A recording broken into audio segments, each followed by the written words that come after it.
Hello and welcome to the Hobby Hoarders podcast. Over in the left corner, I'm joined by my co-host. He's 6'3", he weighs a reasonable amount, he's obnoxiously Irish, and he is the CEO and founder of Geek Pride, Matt Geary. Beat ye, big man! Oh, we're going to do translations. That's my obnoxiously Irish Irishness right there. Your intro. That's my Nice. intro. Beat ye, big man. Do you want to do an introduction for me, or shall I introduce myself? I think you should just introduce yourself. Okay, I'm Sam Lowry. As you can probably tell, I am also not from England. It's kind of like a Celtic coalition we've got going on. The Celtic Coalition. I like to think of us both as sort of modern day marauders. We've come down here. Oh, goodbye. Your fell beast has fallen over, Sam. I was going to say, the Witch King didn't take much to be defeated, did he? What's Mary bragging about? I like to think of us as modern day marauders. We've sort of come down over the border. We've taken jobs. We've taken houses. Because in case you hadn't realised, we are actually in England. We're taking it down from the inside, Sam. We are. I mean, I was going to say, I looked outside to like demonstrate the point that we're in England, and then I realised there's nothing but Game of Thrones Sigils. Actually, that's an excellent point. What is this podcast about? I mean, it's all things hobby, I would say. Anything about the tabletop, anything we feel like discussing. I'm not selling it amazingly, am I? What my point is it's not actually just about Game of Thrones. What would you describe the podcast as? Game of Thrones. It's about Game of Thrones. It's about Game of Thrones. Yeah, that's what it is. Okay. This is Game of Thrones podcast. Well, that's why I got the banners up. I thought that's what we were doing. Oh, okay. Well, that's if this isn't what this is, Sam, then I'm out. I'm out. We're gonna switch and bait you. You're gonna sign up for Game of Thrones podcast, and then you'll be wondering why there's a giant dragon, which is not from Game of Thrones. Why there's a fell beast. Yeah, we're going to confuse you. This is the confusion podcast. So the aim of each podcast is to discuss a topic, and that topic today is going to be tournaments. Whether we think they're good for the hobby, what are our experiences, etc. Whether we think we should attend one or not. But before we get into that, the first section. Thank goodness I can cut this. The first section is just generally about what's happened since last time. So that's a bit broad considering this is the first ever episode. So saying what did you do since the last episode is a bit daft. So what have you done this year hobby-wise? Would you like me to go first, or do you want to go first? Ooh, I'll go first then. I'll go first because there's not going to be loads. I have started decluttering my hobby because as you can probably see from this room, I could pan the camera around, but there's a lot of stuff around me. And I was getting to a point where it was causing me a bit of stress, and it's hard to think about stressing about your hobby, but you get to a point where you're panicking about things you've bought and you're not using, miniatures you've bought and not painted, miniatures you've bought and not made, and I just went, I've had enough. And we had a war boot recently, so I sold a load of stuff there. I've got a load of stuff in my other room which I'm going to sell. And I'm trying to keep, I'm not saying minimal because there's going to be a load of stuff still. It's just going to be, I'm selling enough to sort of keep me sane. And so that's being a big step. It means I can sort of have stuff and, maybe get through the backlog, or at least sort of feel like I'm doing something about it. One of the funniest things is I was actually also at that war boot. I was adding to my collection whilst you were working so hard to get rid of yours. I bought two things. I bought Tides of Iron, and I bought, like you, Dreadfleet. Yes. Brand new, but you got a painted version and a new version. I did. I'll put up a picture here of Dreadfleet if you don't know it. It's a boxed game. Games Workshop actually makes some pretty good boxed games when they're actually individual games. I mean, that could be a topic in its own right. Did you ever play the Assassination game? Oh, I had it, but I never played it. I mean, this is part of the problem, as you can see. Was that one of the things you got rid of the war boot? I got rid of that. Oh, right, okay. Because basically they threw a game together, and it was just so you could get the miniatures. That was the only way of getting those 4 miniatures at the time. This is before they did this, back when, I don't know if it was outsourced actually. That's something I it probably wasn't, should because check. they Fantasy Flight had a lot of their IP. Yeah. Again, this is stuff we could talk about sort of in a lot of other podcasts and stuff, but Fantasy Flight had their sort of IP, so they had a lot of sort of subsections and games, but it was one of their actual games and stuff, and it was literally people just bought it for the miniatures. I bought it just for the miniatures. I didn't, I took the miniatures out and never played. I think it's an excellent point, isn't it? And I think that's another topic. My goodness, we've got so much content to get through, but the mental health of the hobby. It would be a great topic as well, especially as guys, we're not generally great at talking about it. And also, what a thing to say that you have, and this isn't aimed at you, this is aimed at us all, but what a thing to say that we have so much good stuff that it starts to make us feel bad. Yeah, it's true. No, it's true. I completely agree. It's like you buy, like, part of me, because probably ADHD and there's compulsion and stuff, and I just buy things for the sake of buying them. It makes me happy, but then I get guilty afterwards because I'm not going to use that stuff, or I feel guilty because I'm not using it and stuff. So after the war, but I bought two things because me and my brother play the World War II sort of kind of games quite a lot at Christmas and things. So we played Company of Heroes, we played Axis and Allies, we played Trench Club, which is obviously World War One, but we played a lot of that at Christmas, and we play those games quite regularly. So I feel good about that. Dreadfleet, it was something I saw years ago and kind of always wanted and never could find one, and they were just selling a brand new in box for like 40 quid. So I was just like, absolutely, I'll just buy it. Other than that, I sold about not grand and a half, about £1,100 worth of stuff at the war boot. So that was me decluttering. Apart from that, myself... Did it make you feel any better? It did actually make me feel better, yeah. And I think when I've sold some of the other stuff, I will, just because it'll make it easier on my credit card. I don't know if it's the same as you. I have done that war boot as well. We actually had a table a couple of years ago next to each other. God, it's funny how everything is... You always have to say at least 2 years ago. Like, however long you think something was that happened, you have to add 2 years to it.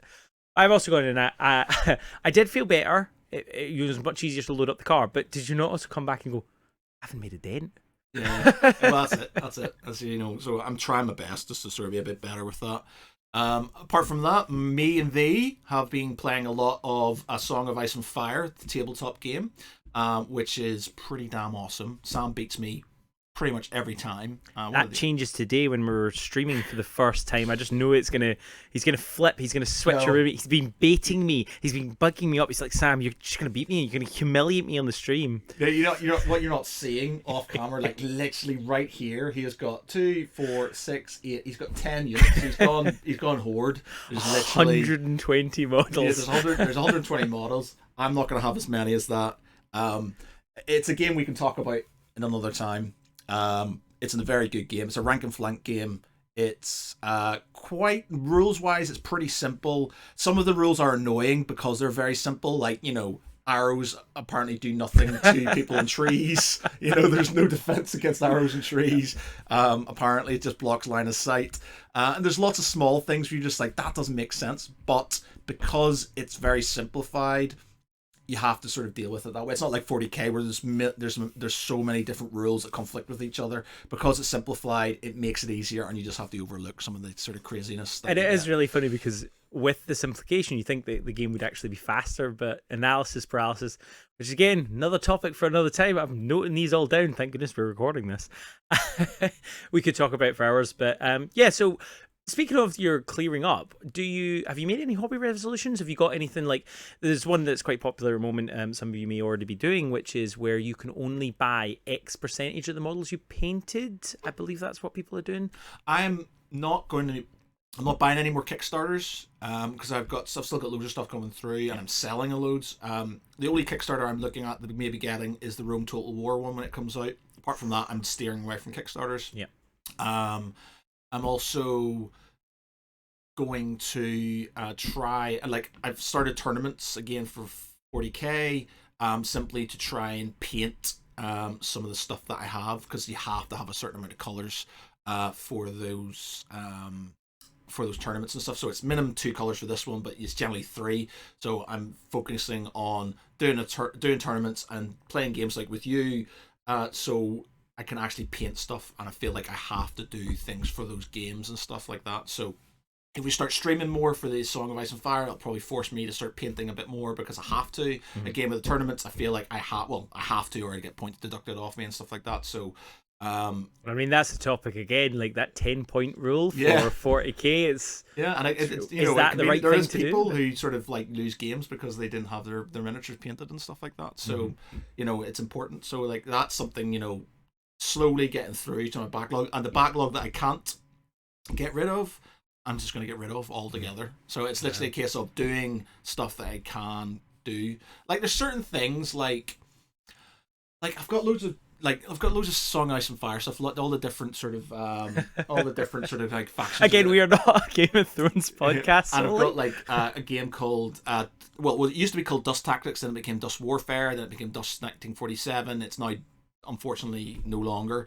But they've got beautiful minis. You don't have to build them. They're just really nice, and I kind of feel okay having them. It's like having all the display models. The display models for like X-Wing. X-Wing and for Armada and stuff. Even if I don't play it that much, they look really nice on display, and I like them, so it doesn't bother me. Armada's an amazing game. I love Armada. X-Wing, I'm not too bad. I haven't got the second edition of it, to be honest. I didn't play it enough to sort of kind of upgrade. Yeah. But I love the models, so it doesn't bother me as much. It's just the grey plastic, the model, the things I have to make and stuff like that. It stresses me out. So. I mean, this is an interesting point that I actually discussed with Claire recently. She was talking about, because we're both hoarders. I hoard miniatures. She hoards wool. Maybe we'll get her on. Oh, I was going to Maybe say hobby heads, hoarders. but there you go. Severed heads. My goodness. Oh, there are things I don't know about her. But we were discussing this and whether or not what constitutes as the pile of shame or shelf of opportunity, I think it's now called. Okay. Shelf of opportunity. Yeah, I didn't make that up, someone else did. And I argued that built models count as done. You don't have to paint your miniatures. Obviously, if you go into something like a tournament, you do. But I think they count because you can use them. So I don't think they're the same as when she has hordes and hordes of wool. I can't believe I've turned this podcast into a way of getting back at my wife for having too much stuff. Welcome to the knitting podcast. I used to do knitting when I was in primary school. Wow. They made you do knitting for some reason, so we had to do knitting for a couple of years. Did you ever use something called a knitting Nancy? It was. I'll put a picture up on the screen now, but it was this this wooden woman. And she had 4 prongs on her head, and each time you would put a bit of wool onto the prong and then you'd remove it off. I'm describing knitting very badly here. But that would create like a long rope. That was about as close as I ever got to it. No, I did. We did scarves. I think we made a scarf. And mine wasn't a very good scarf, but like this thing. Yeah, just remember having a knitting class in school for some reason. But yeah. So there you go. He's not only going to clear his backlog, but he's going to take up knitting again. Yep. Fantastic. Very manly. In terms of myself, I managed to set up a YouTube channel. Shameless plug. I've been meant to do it for a while, and I also wanted to do this. Matt and I, we talk a lot during our games. Probably why our games take so long. And so we thought, why not turn that into something that you can enjoy as well? Because I really enjoy podcasts like Paint Bravely and Trapped Under Plastic. I just enjoy having... just and the feels Geek like Pride, and the Geek Pride cast, of course, Sam. Oh, of course. The D&D one is absolutely excellent. The other ones are good as well, but they're not miniature related. Keep that stuff out here. Okay, so you were talking about miniature, getting your miniatures ready for tournaments, which is a nice segue. I know you mentioned it about 5 minutes ago, but it's a nice segue into today's topic, which is going to be tournaments. How do you feel they affect the community in terms of games? Are they good or not? But before we get on to that interesting question, you can see he's mulling it over. Do you want to talk pedigree? What is your experiences with tournaments? Do you like them? Well, maybe not if you like them, but do you attend them? I was fully anti-tournament until 4 years ago, about 4 or 5 years ago. Simply because me and my friends, we sort of kind of only just started getting back into 40k around 6th edition. Like I was there from the beginning, like so. 40k is the one I do tournament. The beginning, the first edition. Rogue Trader. My fault. I am 40k royalty right here. So it's like my father brought me the first memory I have of toys and miniatures and stuff like that was my father bringing me home a blister pack of Space Marines and kind of going. I was like, what are these? And he's just like. Well, I was very young. He's just like, these are Space Marines you could because he. And these are metal back then, or are they even metal? Are they lead at this point? May have been lead, but he basically because he used to do wargaming and stuff with him and my uncle. I used to play a lot. It's a generational thing. Sort of like they were really into this sort of thing, and obviously this new thing called the Warhammer came out, and he brought me this pack of Space Marines, and I remember I got a guy with like you can see them on the it's like with an injured space marine with a bolt gun, a bolt shell's obviously going off in his pauldron, and I think I had like a dark angel and something else, and he brought me back one of the starter packs of Citadel paints, and he brought me back this book called Rogue Trader. Wow. And I don't have the original one that I had when I was a kid, but I found one on eBay, the 1987 one, many years ago, on eBay, and it's brand new. It's basically like, I've got a Rogue Trader pretty much brand new without any issues with it whatsoever from eBay, which I paid pittance for. Somebody was just mum trying to get rid of it and stuff. I'm going to quickly segue onto that, just for anyone that's watching, especially if there's any younger viewers. Do not sell your first models. Yeah. I don't know about you, but I regret it to this day. I have actually bought back a lot of miniatures, like yourself, that I used to have because I just was so disappointed, and I don't have those initial paint jobs anymore. You won't be able to see it and stuff, but there's one up here.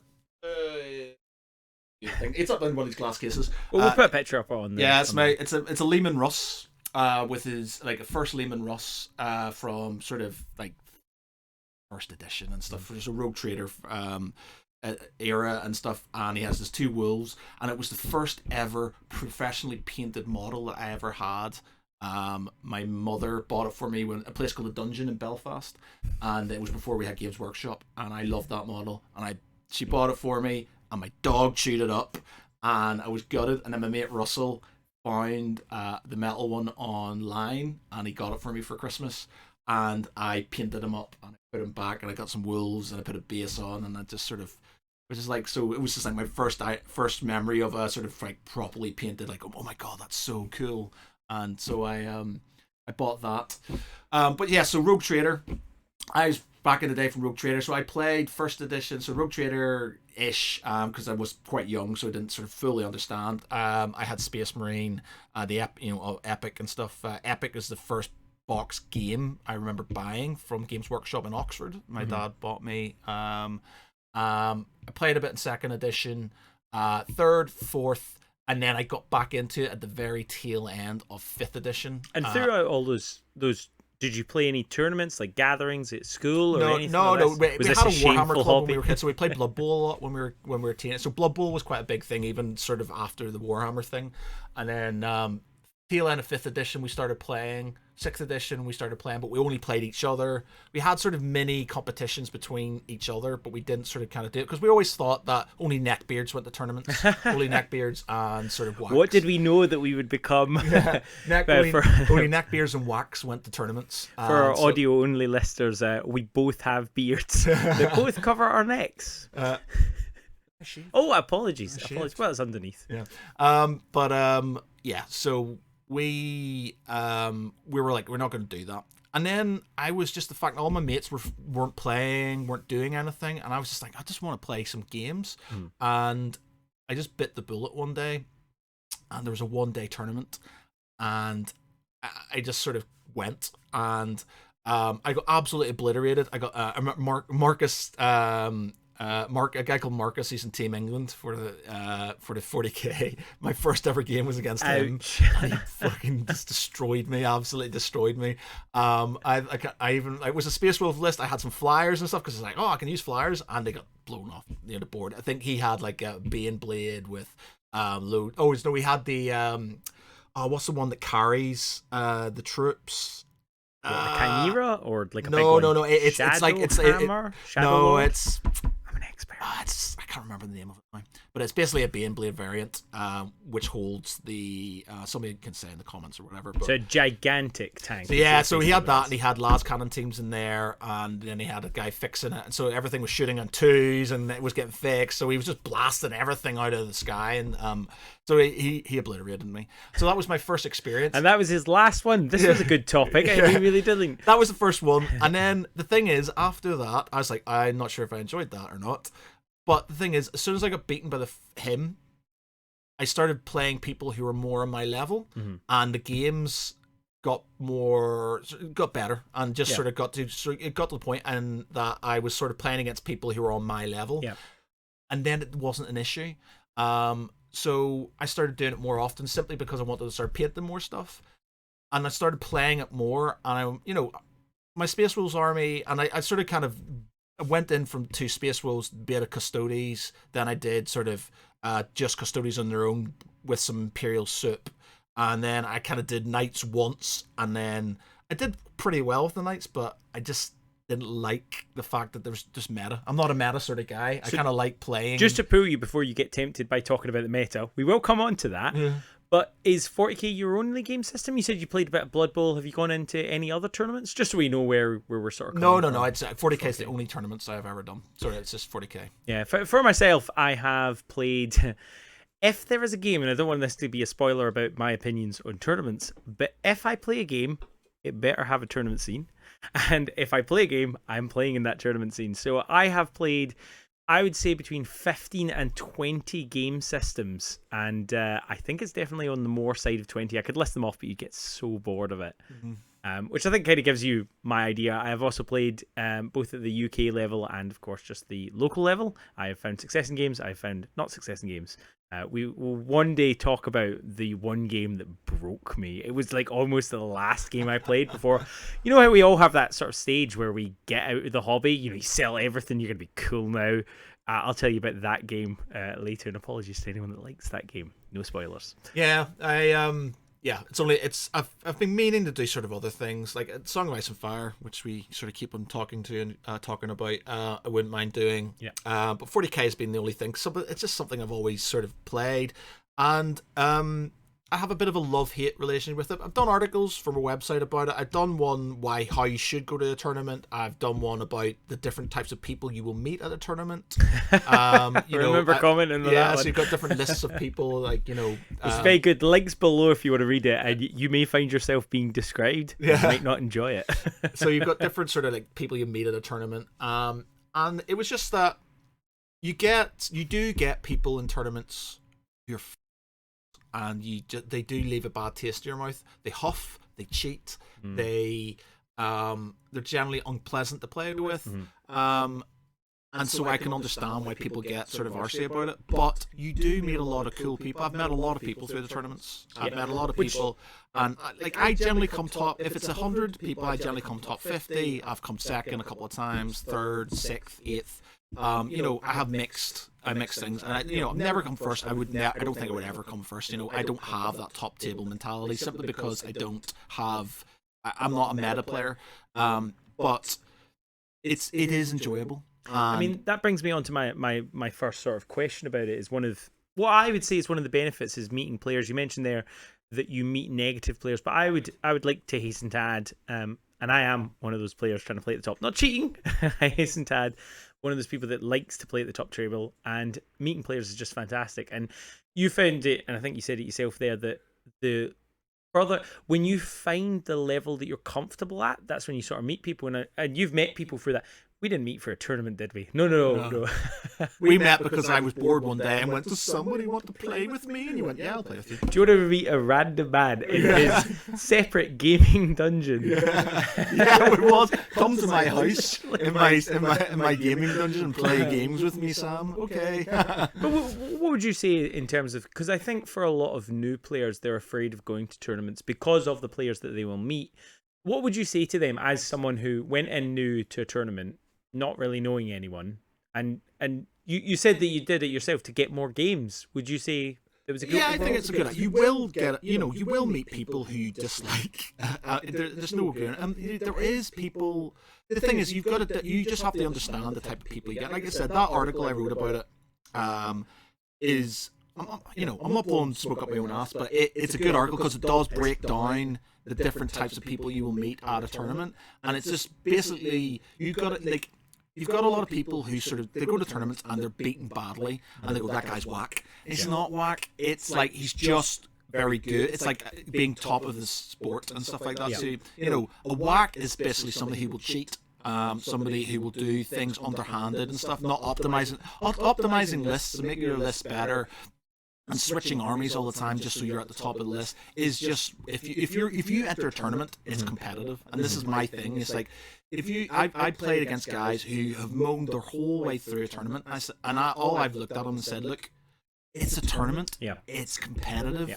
You can't join it. You can't if you don't want to play competitively. Don't go to a tournament. Play with your mates. If you've got mates to play with your mates. But if you're doing a tournament, and as much as being destroyed by the top table players, or the fact that you will meet a whack now and again. So whack is for win at all costs. Win at all costs. Win at all costs. Is that with a C or a K? Oh dear. Win at all costs. So a whack is win at all costs, and like some people make that as like, well, you're just playing an optimized list, and it's not for me. A whack is somebody who will cheat, who will lie, who will do everything they can to sort of win the game and make you feel uncomfortable. A top table player might literally call you on rules, and Sam calls me on stuff all the time. might call you on rules, might sort of challenge things, but they do it in a diplomatic. They're not being assholes about it. And as long as they do it for both ways, if they realise that they have actually messed up on a rule, exactly. That's it. And it's just sort of one of those things. But it's like, you just have to understand that if you enter a tournament, it's a competitive thing. Now, you will get to a point that if you're not too bothered about the competitive side of things like me, whereas for me, getting up in the top 50% of the sort of, I'm happy enough with that. As long, I've played some games, I've won some games. As long as I win some, as long as I don't go through the entire day and don't win a game, then I'm sort of happy enough. But after, would you say that the whack players you mentioned there, that they're at the top? So would you say that after your first game, which, as you can hear, sometimes isn't great, the reason they do that is unless you're going to like a formalized event where you have a rating beforehand, you're just against a random person. Yeah. Would you say that your subsequent games are better? Do you find that you find like a nice middle ground? The thing is, you can have first games just be good because it is just a random thing, but it's just like, the thing is, it's if you start winning, you start playing against harder players. But I would say that whacks are not, they are the exception. There are not that many of them. You will get people, you get rules lawyers who know the rules of they get rules lawyers who know the rules very well, and they'll call you on it and stuff, and it's annoying and it annoys you, but in the end you got to understand this is the game, and that's just the way you have to do it. Unfortunately, that's just sort of, you have to get it in your mindset that if you want to play in a tournament, you will come up against people who optimize lists. You will get people who will choose lists that they know are broken, because that's the competitive side of things. It's not being whack, it's just a tournament thing. It's about, if you were in a car, you would have the best sort of aerodynamics. If you had sort of like, we were playing a sport, you would have the best sort of equipment for that sport. That's what you do. For me, I play just so I can paint, I can play some games, and I know my list is semi-competitive, I can win one or two, and that's, for me, is fine. And I don't moan about losing and stuff. The only times I get upset is when I'm playing somebody I know is a whack, somebody who's moaning to me all the time about something. Yeah. And I played this guy, and he wrote an article about it afterwards. It was the one time that I played Knights, and they were literally, they were kind of meta at the time, and I did it because I just bought some Knights and I wanted to use them. I generally play Space Wolves like pretty much all the time, and he had a foot slogging death watch list, and it just mowed them down. Like literally, I was like, look man, that's really nice and fluffy. Yep. But the meta at the minute is Knights. Yep. And he says, well, this is there should be sort of rules and blah blah. I said, yeah, but you've entered a tournament. Yep. This is competitive. Just because your nice fluffy with pretty army got absolutely obliterated isn't it might be upsetting for you, but you've entered a competitive thing, and that's sort of, you should understand that. I think we'll cycle back round to that in a later topic to see if there's anything, and I use quotation marks here, wrong with tournaments. But one of the purposes, and we've brushed on this, is we like to meet new people and play new games. So I can kind of see where he's coming from. But before we come to that, what I would like to do is just talk about sort of, you mentioned there, the meta. So the meta is, I'm not sure, is that an abbreviation for something? Actually, I don't know. So generally, meta tends to mean something that is competitive, what is playable. One of the most interesting things I find is the meta is different in different parts of the world. I've been watching a lot of Lord of the Rings recently, and the UK meta is very heavy on lots of models, whereas the Australian meta is very few models. And I find that absolutely fascinating, that we have these little eco cultures. But how would you say, as someone that goes to the tournaments, you mentioned their Space Wolves. I don't actually play, believe it or not, 40k is not one of the ones that I play regularly in tournaments. Shocking. But what would you say is the importance of meta? As someone who plays, and this is not derogatory, in the middle tables, what would you say? Meta is something, especially in games like in very convoluted games, where there's a lot of ambiguity, like 40k. Meta, it's not important. It's a thing. It's there because people who are good at the game see loopholes and see advantage in certain things, and that becomes meta. Would you say that's part of the meta rather than it is the whole meta, the loopholes? In the same way that you get whack players that are frankly not good at the game, and you can get whack players, win all cost players in the mid tables, but you also get them in the top tables. Would you say that meta is also a mix? For example, Tao are they've just got several updates we're going to talk about later, and I would say that they may become the meta, but not necessarily over loopholes, just because of power creep. They or become something. meta is basically when it's like power creep. 40k is full of power creep, where you literally have sort of like the new codex. The general rule of thumb is the sooner the codex comes out, the weaker the army is. So Space Wolves came out pretty early, Space Marines pretty early. All the subsequent ones get better things, and then obviously, Tau sort of have come out with these minus invul, no invul saves, damage 14, damage fucking like 50, sort of like, like doing sort of all kinds of crazy stuff, like night killers with one shot, Hold that rage, Matt. We'll be coming back to that. Yeah.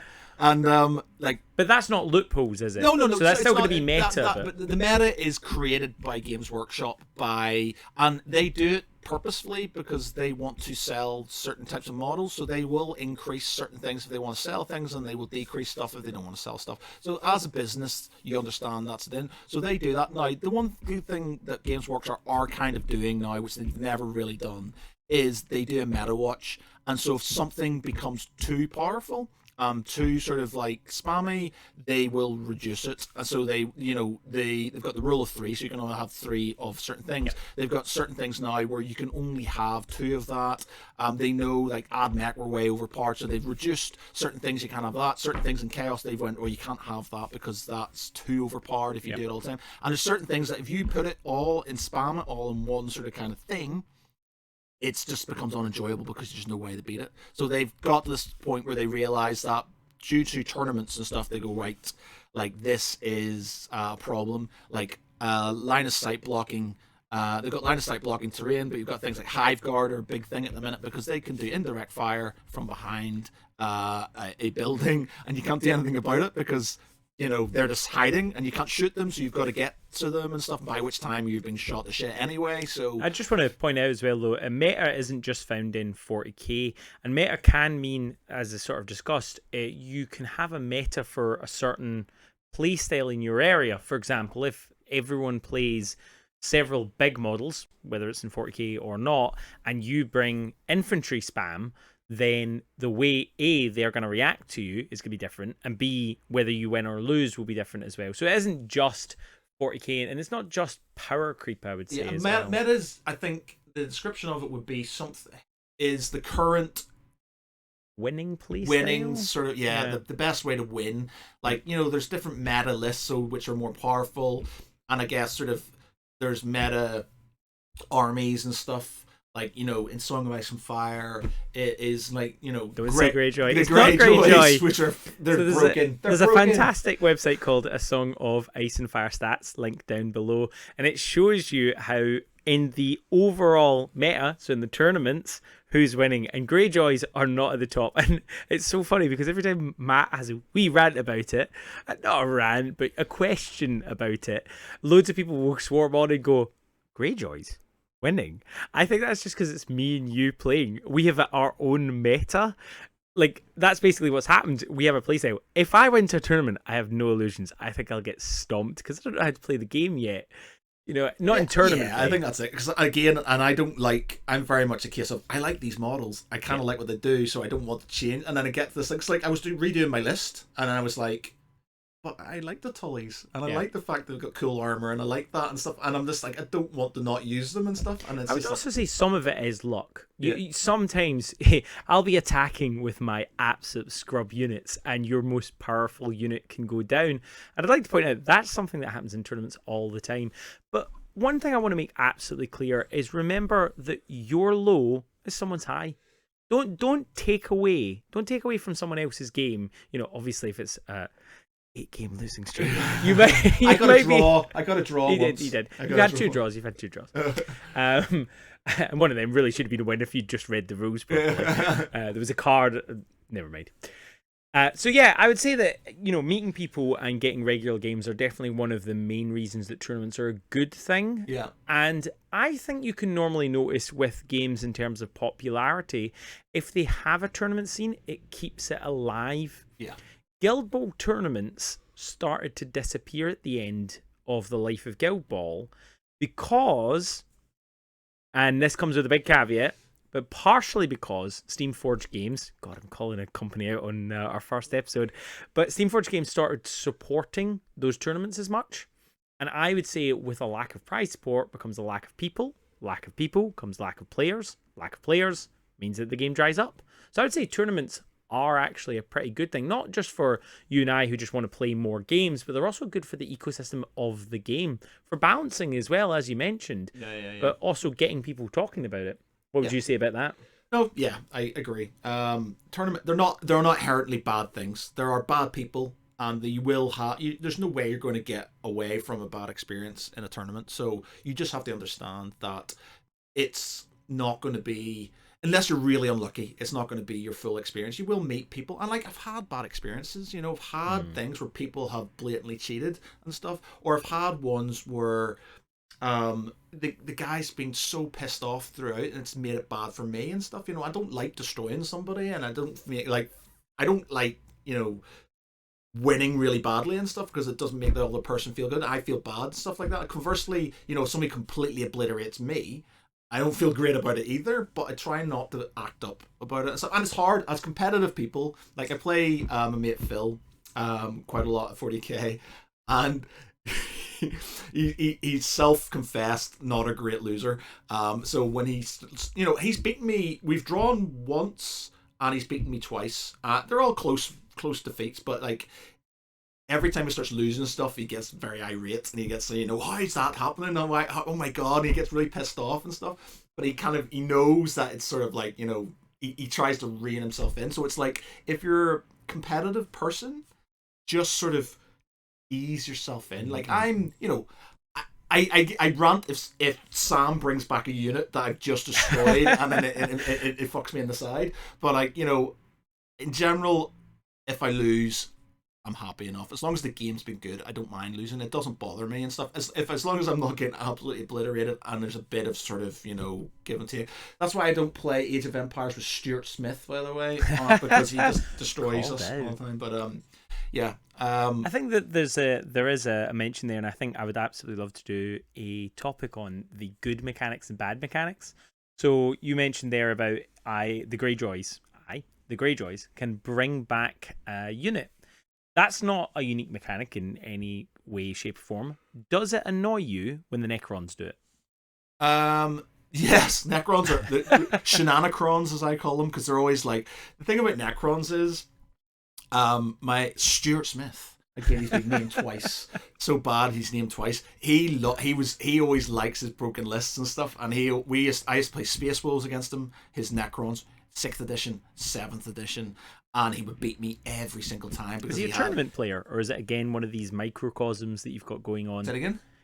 Is he a tournament player? Or to be honest, he's not actually. I beat him in the last tournament and stuff. He played. He's not a great tournament player because his list is literally designed for one thing: destroying my wolves and stuff. And that's sort of. And this is what I was talking about when you play against someone and you end up with this sort of meta going on. Yeah, exactly. But he always take heavily. He always takes Tully Cavalry in his Game of Thrones games, which is easy to predict. But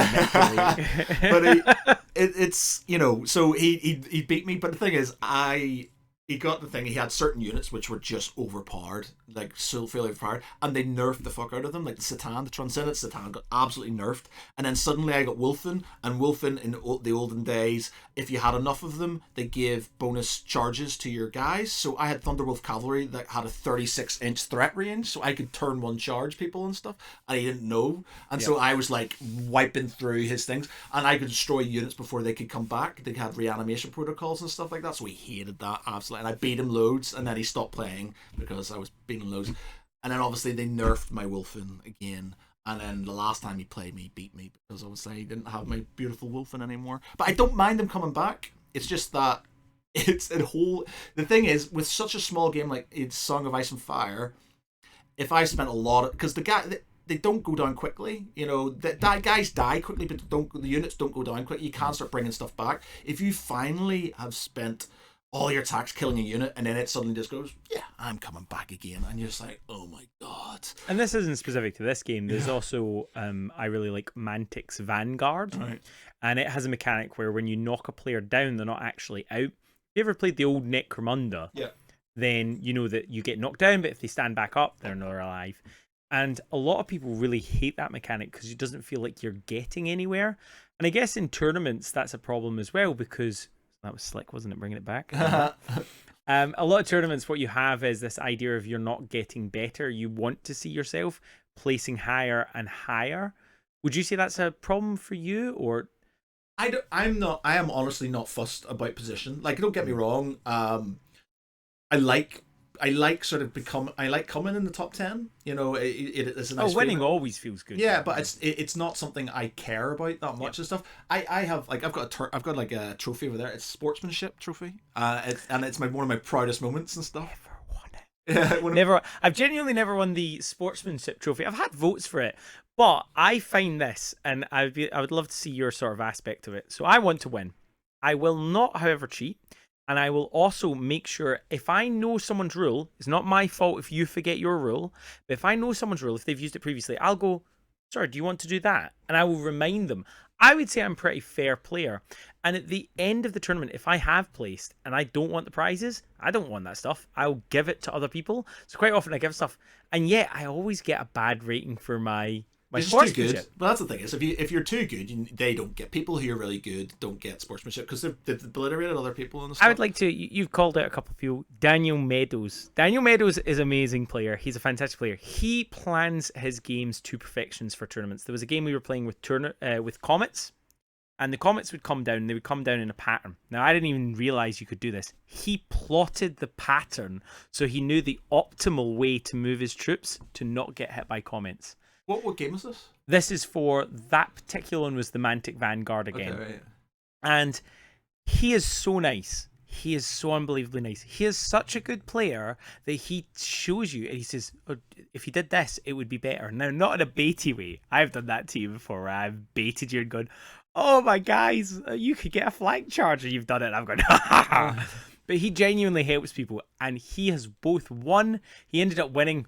After beating me, he ended up winning the UK championship for Vanguard and won most sporting at the same event. Oh, wow. But, you know, partially it's because myself and the other players he played, we're not petty like you. We will give the person that beat us a good sportsmanship score because they genuinely good. Maybe I'm not as nice a player as I think I am. For me, it is honestly down to if I enjoyed the game or not. Yeah. If the person was a nice guy and sort of like you make mistakes and they make mistakes, you know, if somebody said, you know, I let people, you know, even in top tier games, if somebody honestly makes a mistake, I'll let them away with it, even if I'm losing or even, you know, if they're winning or I'm losing, you know.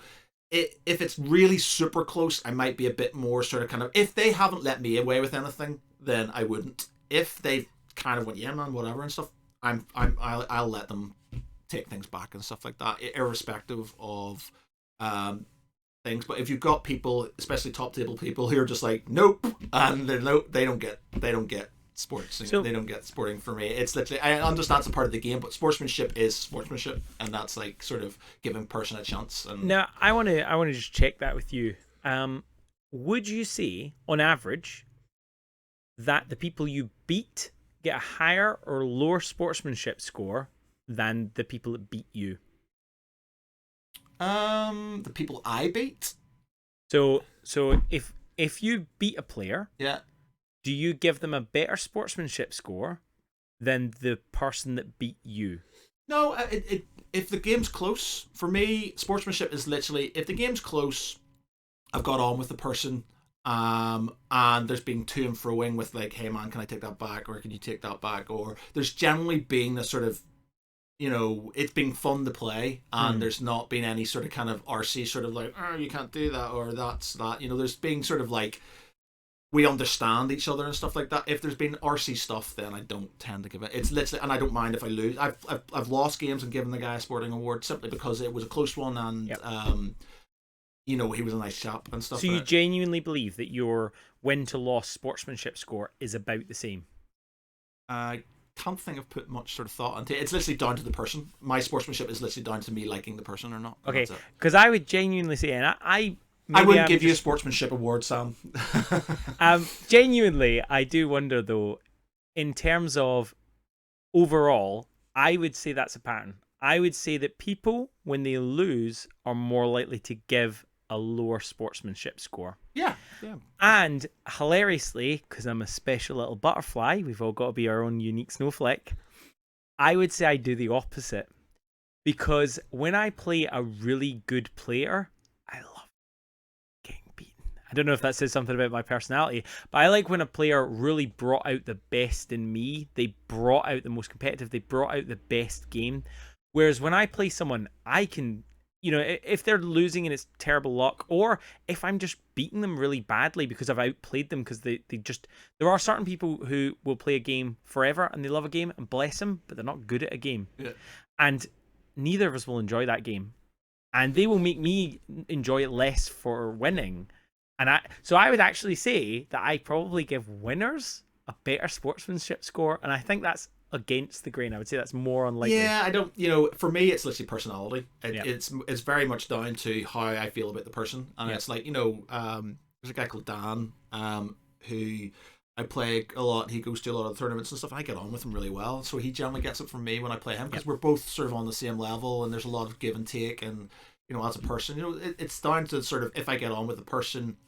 If there's been sort of there are people who I've played and I've just fully disliked. Yeah. And they would never get it, even, win or loss and stuff. They weren't going to get it. It's just down to me and how I feel about that person and stuff. And I would say to a certain extent that, again, I haven't played as many 40k tournaments as you. I'm basing this on other games. But I would say there's certainly an aspect of, if there is a kind of person that is extremely negative in a tournament, they do get a reputation. Yeah. And they will get excluded. It doesn't happen a massive amount, but people regulate them. There is a certain level of, well, I don't want to play you. So. Yeah, well, you do get, like, there is people who are notorious. There's people, like, in even 40k circuit who are notorious. And, it's just the way it is. But, yeah, for me, like, sportsmanship's a thing. Like, I quite like it. You don't get me wrong. I can be a bit sort of RC sometimes if people are being RC to me. And, have I sort of maybe moved something slightly more than it should have been moved? Maybe not subconsciously, sort of like intentionally, but I've done it and then just sort of your hand wobbled. Yeah, and then sort of. But although there are two things that I'm going to call out now. I'm going to say that if you do this, you're bad. Firstly, I hate it when people move their models, then take it back. Because then the onus is on me to make sure that I'm trying not to point him at, he's not one of these players, but the onus is suddenly on me to make sure they put it back in the right place. Now, I know that I've been guilty of this. I thought something was in range. I just assumed. I took out my measuring tape, didn't measure it properly, and then I've moved the unit. And I can only apologise to any of the players that I've ever done that to. But I wish people would, like, at the bare minimum, put dice where their unit was. Yeah. Because I feel like that has changed games. And the other thing is dice, okay?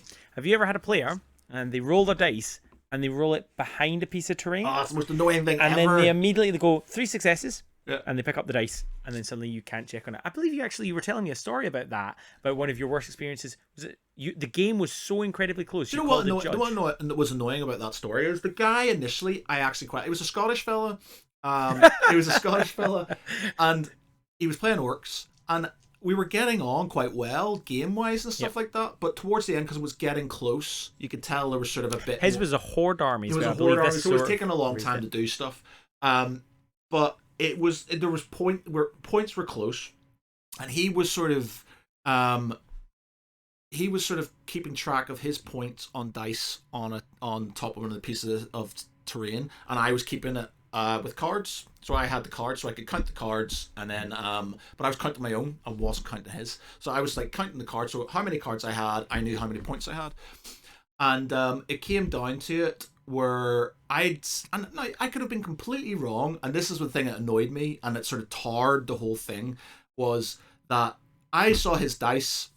And I went, that's how many points he has. I counted my cards and I had more than him. I was like, oh, I've won this game. But he, before, like, I counted mine, and then he picked up his dice and went, I've got this many. Yep.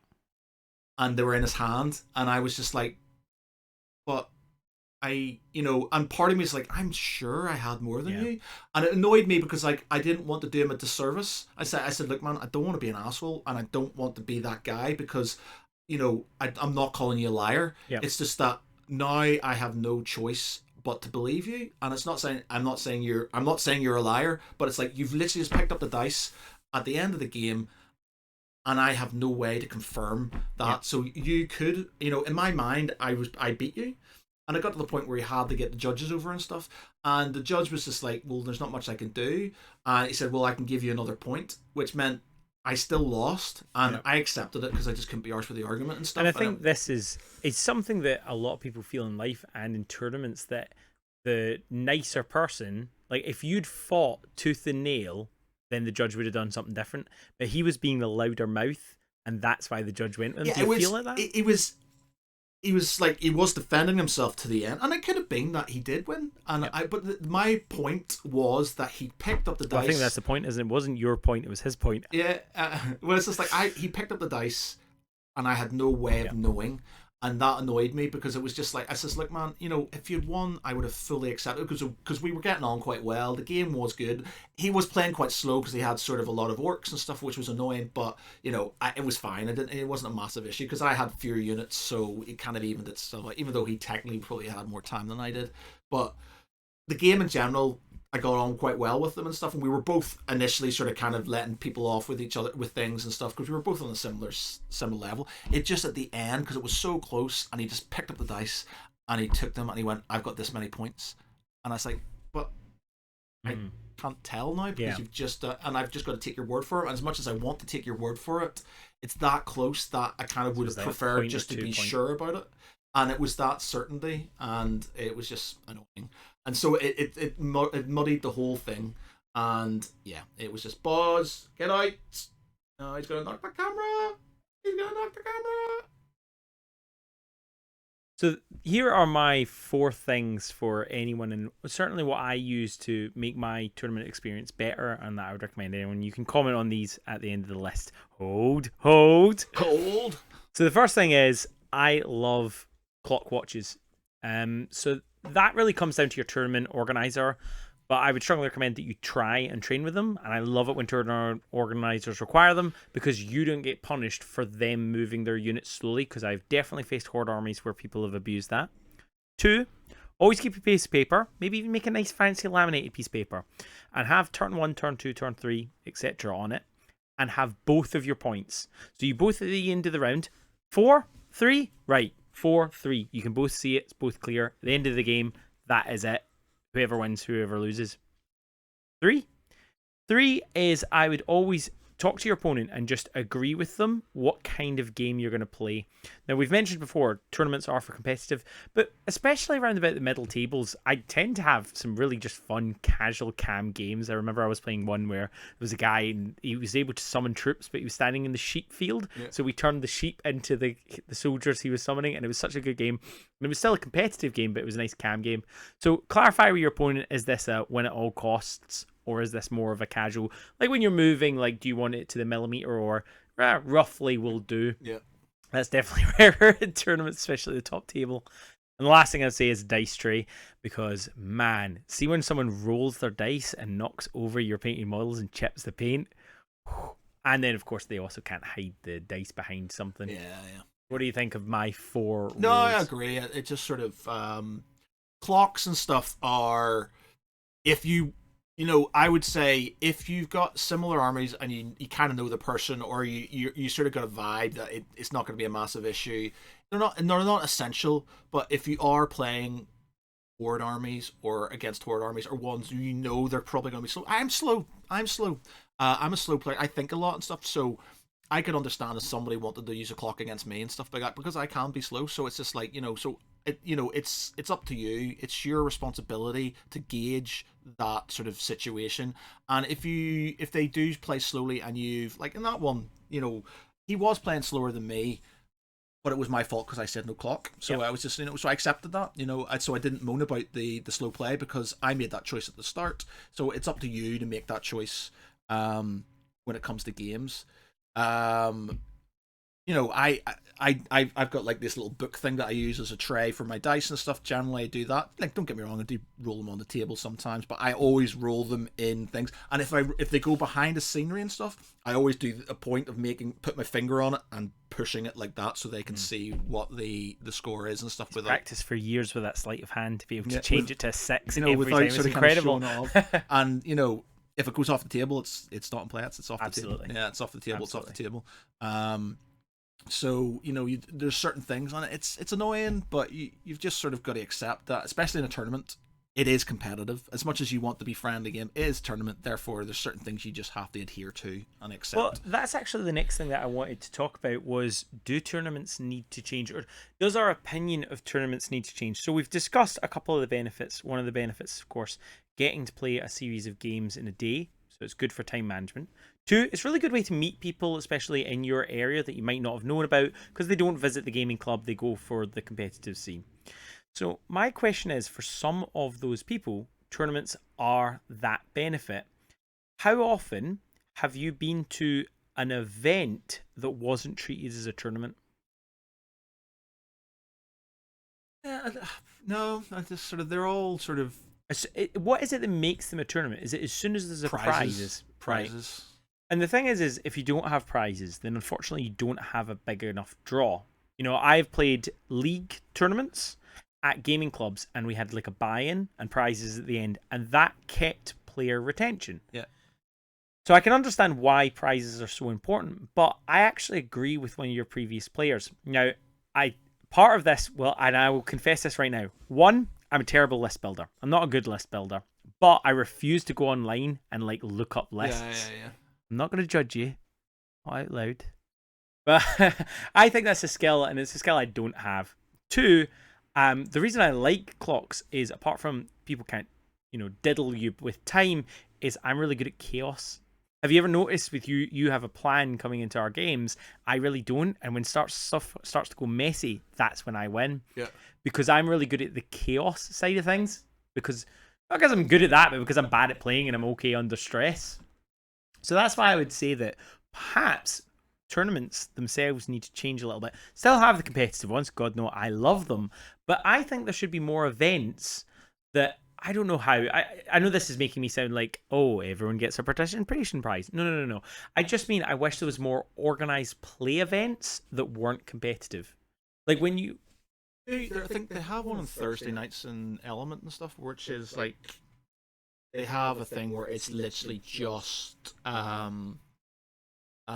it's casual. They actually, guy Johnny, who used to do sort of some of the events in an Element, and I'm not sure if he still does it. He actually does. He used to do Song of Ice and Fire ones as well, but he had a tournament, 40k tournament, where there was restrictions on certain things within your list you had to have, like certain. It was literally non-competitive and stuff. And one of the guys we know, Dave, who's known for very like super like competitive lists, rocked up with like an Astraeus sort of super heavy tank and all this other thing. Everyone's like, this is meant to be a non-competitive sort of kind of game. And he did he get kicked out, or no? Because they were down in players, so they let him play. He won, obviously, but it was just like, I didn't mind because he was down in players. But they do have these tournaments where they have ones where they have I like this, where they have restrictions.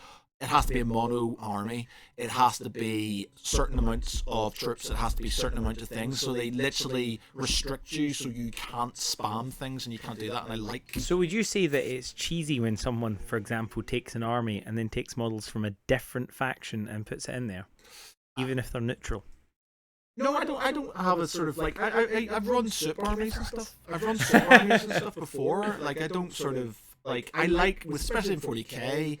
But for me, Space Springs were always supported by the Astra Militarum, it's the Guard and things like that. So I always used to have, like, when I used to have super armies, I would have Custodes, I would have Space Wolves, and I would have Imperial Guard, because it was very Prospero, because it was the sort of thing, Custodes and Space Wolves with the Imperial Guard assaulted Prospero and stuff, so it was sort of very fluffy for me and stuff like that. So again, having Custodes and Imperial Guard, or having... because I've got a converted, or I'm starting to convert a Praetorian regiment and stuff. So having them... Put some photos up if you can give us some. I'll try. How ready are they? Are they still in sprue? I've got a sniper up there. I think I've been... Is it that competitive a game we're playing after this? But yeah, so like I've played Soup, and I don't think it's a bad thing. It's just that I like the fluffy side of it, but if it's literally just doing it to sort of kind of make your army overpowered, then how would you do it? Because I don't think you necessarily disagree with me. I'm not saying replace all tournaments. I'm saying we should have some of these other types of events more often. But how would you get the players involved? What could you do as the draw without making it? It's making it less competitive. Would you make every single prize available sportsmanship? No, I think with the thing is, you're right. Competitive sportsmanship. No, you played magnificent. Yeah. No, you played magnificent. With games like that, because I kind of like the way, because you have best painted, so you kind of have people who sort of who will rock up and lose, but they just want to win the best painted. So things like that works. So you have different prizes for different things. Best in faction, they have a thing where you have best in faction, so you could have lost. If you're, as long as you're the best Space Wolf player, you get a prize. If you're the best, Necron player, you get a prize.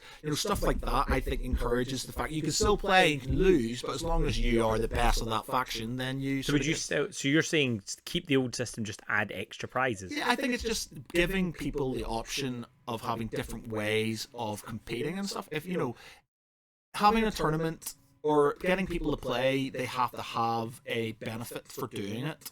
And the gaming and meeting people, you just don't think so? Why don't you just do it with your mates? Because you want to meet new people. Well, if you want to meet new people, you can't do that. I'm not saying that's not a bad thing, but a lot of people... What's going to happen is, I'm going to set up a tournament which is just a friendly. There's no prizes. There's goodie bags? Oh, yeah, so instead of having like first, second, third, you've got a goodie bag. Yeah, you can have that. I think people will just turn up and play, but you won't get as big a pool as somewhere which has got prizes, proper prizes, support. If you've got would you do a raffle or something? Do you think that would help? Well, they do raffles in these ones, like the ones that in Element, they generally have a raffle as well, so you can have. So I'm talking about taking all the money from first, second, and third and turning them into different prizes. Would you attend? Yeah, I'm happy to play whenever. Like I don't tournaments for me isn't sort of the only reason I play tournaments. It's not for the prizes, because I never come. I seldom come first, second, and third. And I don't get best painted, and I don't sort of like I get I got sportsmanship, and every now and again I might get something else. But and that is incredibly cool. I think. Anyone that's won a most sporting, well done. It's a pipe dream for me. It annoys me if I don't sort of get that, and I feel bad. It's like, maybe I've done something wrong, and I haven't been nice enough to this person and stuff. And I'm not getting most sporting because that's my thing. It's like I'm the sporting guy, but yeah, One of my favourite prizes that almost all the Mantic tournaments do is strongest player. They held up the entire column because they're at the bottom. The wooden spoon. And you know what? They normally give really good prizes. Yeah, so then there's a race to the bottom. Like if you're like, oh, I can't win the top now. Right, I can win the bottom. I love that. I played this guy who got the wooden spoon at the end. He was an orc player. Again, it was a horde orc player. But he had he didn't. He had everything was just like fluffy and nice, and it looked like a great army, and he loved playing it, and he said he'd lost every single game, but he was still enjoying the game and stuff like that. And I love playing that guy because he was doing stuff. He's getting really into it. It's like, oh, the orcs would do this and stuff, and he was doing fluffy stuff in the game, and he was getting obliterated and stuff. I know I felt bad, but it was just like it was just good to see him sort of enjoying it just because he had a nice army that he wanted to play with and stuff, you know, and you know. I like that sort of thing. And out of interest, did he give you an award for most sporting, or because you won, did you get a lower score? He did actually give me most sporting. No way! Yeah, he did. That's fantastic. Because I let him away with a load of stuff. Because you knew you were going to win either way. I was completely brilliant. So I was telling us, I was like, man, that's close to that. You could do that, and I was letting sort of. I said, when you do that, there was a new kid. There was a guy who came with his parents. His parents, because it was his first tournament. He was 14 or 15. I would have loved it if you'd said like 31. No, he's 14 or 15. His parents came because obviously in his mind he was playing a tournament, and his parents came to watch and stuff like that. And he had his list. He had like a Death Guard list, and I had like at the time when Wolfen were quite sort of kind of powerful and stuff. And he started setting his guys up. I said, look, man, just you know, this is your first ever game. He's like, yeah, and he says like, don't set your guys up like that because I'm going to turn one charge you, and that guy's going to be gone. And stuff, so you need to do this, and you need to do this, and like, you know, he didn't win, but like he didn't lose as badly as he probably would have had he sort of like just set his guys up to where he was and stuff. I said, because I'm just going to go boom, boom, boom, straight in, dead, and stuff. You need to do this, you need to do this because this is going to be a problem. So he appreciated that. Out of curiosity, if he'd been 24, would you have given them the same advice, or is it you just didn't want to see a teenager crying for his parents? Because it was the first game, I would probably always done it and stuff simply because, you know, or as a guy I knew wasn't sort of, you can tell if they're inexperienced or not. I played this guy who was I was third, I think, in there was the top 3 tables. Again, it was when Wolfen were good. He was a knight player, and he was at the top 3 as well. And he literally lined his guys up in a line. I said nothing. Because I was just like, so you're at the top table. Yeah, I was just like, I'm not saying. It wasn't because it was just because it was game 5 or something. It was one of the last games, and it was just like he should know better. And he said, I've never played Wolfen before, and in my defense, I said to them, I said they can charge and they can move. They've got a feel no pain. They don't have more. They can do all these other things. They come back and die. And he still charged me with them, and I killed him in a turn and a half. I killed 3 knights in a turn and a half, and he surrendered. And he just kind of went, Tao overpowered. Yeah, and I was just like, that's what they do. Yeah. And so that was it was amusing because he was like, I've never played them before, and he just kind of went, oh my god, and I was just. It's an interesting thing, though, I would say, for many of the reasons that we've mentioned, especially with players in your area. You don't have to get someone into the game. You don't have to spend more buying 2 factions. That's why tournaments are so great. And so I've actually been to several tournaments, 1 or 2 where I have like never played a game. I rudimentally know the rules from reading the rulebook, because trust me, first time you read a rulebook, you will not catch it. We are still. I don't even know how many games we're up to with Game of Thrones at this point. We still make mistakes. And we still make mistakes. Because we've been doing that wrong. Yeah, and it's amazing when you get to a tournament and they just go, nope, you're wrong, nope, you're wrong. Or you've been playing it casual the whole way. If you are getting ready for a tournament, make sure you practice on that stuff. But I've actually played, and this is a completely non-humble brag, I played Mantic's Armada, which I really want to get you into. If you like Dreadfleet, imagine Dreadfleet, but you actually have a fleet of those models. And I went to it, never played a game. I watched Blackjack. Thank you for your videos. I watched his gameplay video in the morning of the tournament, went to the tournament. Everyone was absolutely lovely. You know, corrected me, explained the rules. I won the tournament. Really? First ever tournament I went to for Armada. First ever 5 games that I played. Won every single one of them. That's similar in that the first time I played Knights, never played them before. I just thought, I've bought some Knights, I'm quite like to use them. Is that the one you got Jip at for taking Knights? Yeah, got Jip off for bringing Knights. And it was literally, it wasn't because they were meta, because at that time it was one of my first, and I hadn't played that many tournaments. It was just like, I've got some Knights, I'd like to use them, sort of thing. And I got them, and I was playing a guy called Dave, who gets a lot of Jip for being whack. He's not, he's just he likes his big toys and stuff like that. He just knows how to write a list properly and stuff. And he actually beat his own orc army for me with my knights, because he used to play knights and stuff. So he was just like, yeah, so you can do this and you can do this. And our first game, and he effectively played himself, and he beat himself with my knights. And I was like, oh, cheers, Dave. So I think we're going to wrap it up on the conclusion for what we think about tournaments. So tournaments, good thing? Yes. Yeah, I think for several reasons. Firstly, if you do not have a lot of players in your area, they're pretty nice because you can go and meet new players. You get to play a lot of games in a single day. You don't have to do the expenditure of having two factions and getting people into it. I think for the most part, if you go with win at all costs attitude, you will encounter other winning at all costs players, and that might not be fun. But the vast majority of the time, if you go in with a relatively open mind, you might lose the first couple of games, but by the time you reach the middle tables, everyone's in the same situation as you. Yep. And this is coming from someone that likes to play at the top tables. I'd like to be at the top. But most importantly, I would say make sure you don't make someone feel like rubbish. And I think they're good for the hobby because they get people talking about the hobby, they get more people playing the hobby, they get advertisement for the hobby, so they should be continue to be supported. Do we think they need to be changed though? What do we think? It'd be nice to see extra other types of events, if not tournaments. Yeah, it's down to demand, though. It's supply and demand. It's just like capitalism and stuff. It's just sort of like, it's down to what people want to play and stuff. And the super casual players don't want to play tournaments because they feel like they're just going to get sort of whacked. And it's about changing their mind. Like I always say to a lot of my mates and stuff, and it's just like, it's not as bad as you think it is. There are bad people in it, but it's not as bad as you think it is. But more casual. But the thing is, it is trying to get people involved, and that is the only people who really want to play all the time are the competitive ones and stuff.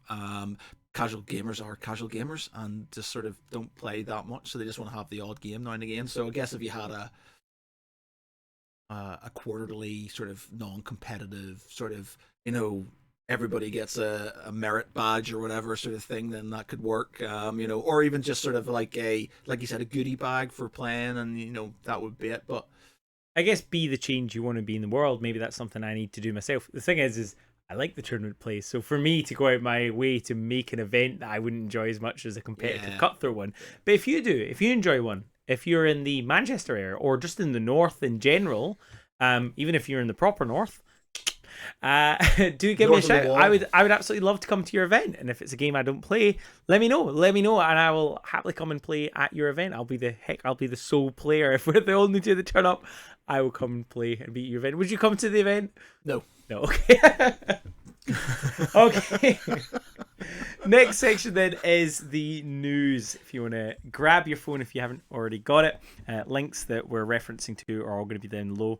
So the first link I've got here is the Tao Guns, which you had a little bit of rage. I should put a disclaimer in at this point.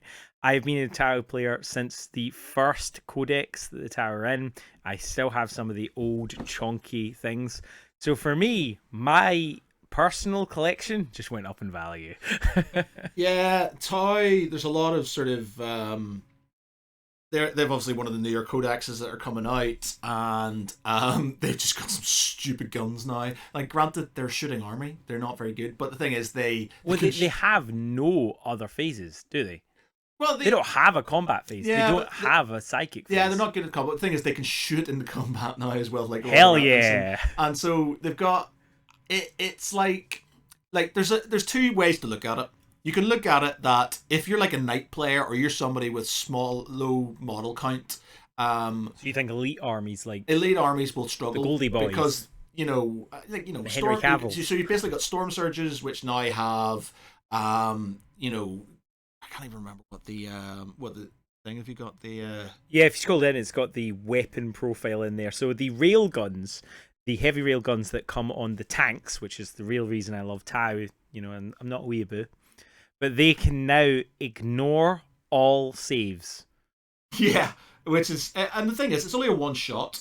It's only a one shot sort of gun. Is it? I thought it was a two shot. So you can get there's two. You've got the storm surge, which has a different one, and then you've got it doesn't ignore involves, but they do have a stratagem that lets you ignore invulnerables. Now I'd missed that. So it's only one storm CP, surges, and it's only one CP. Yeah. So you've literally got you've got the rail gun that you can put on your hammerheads.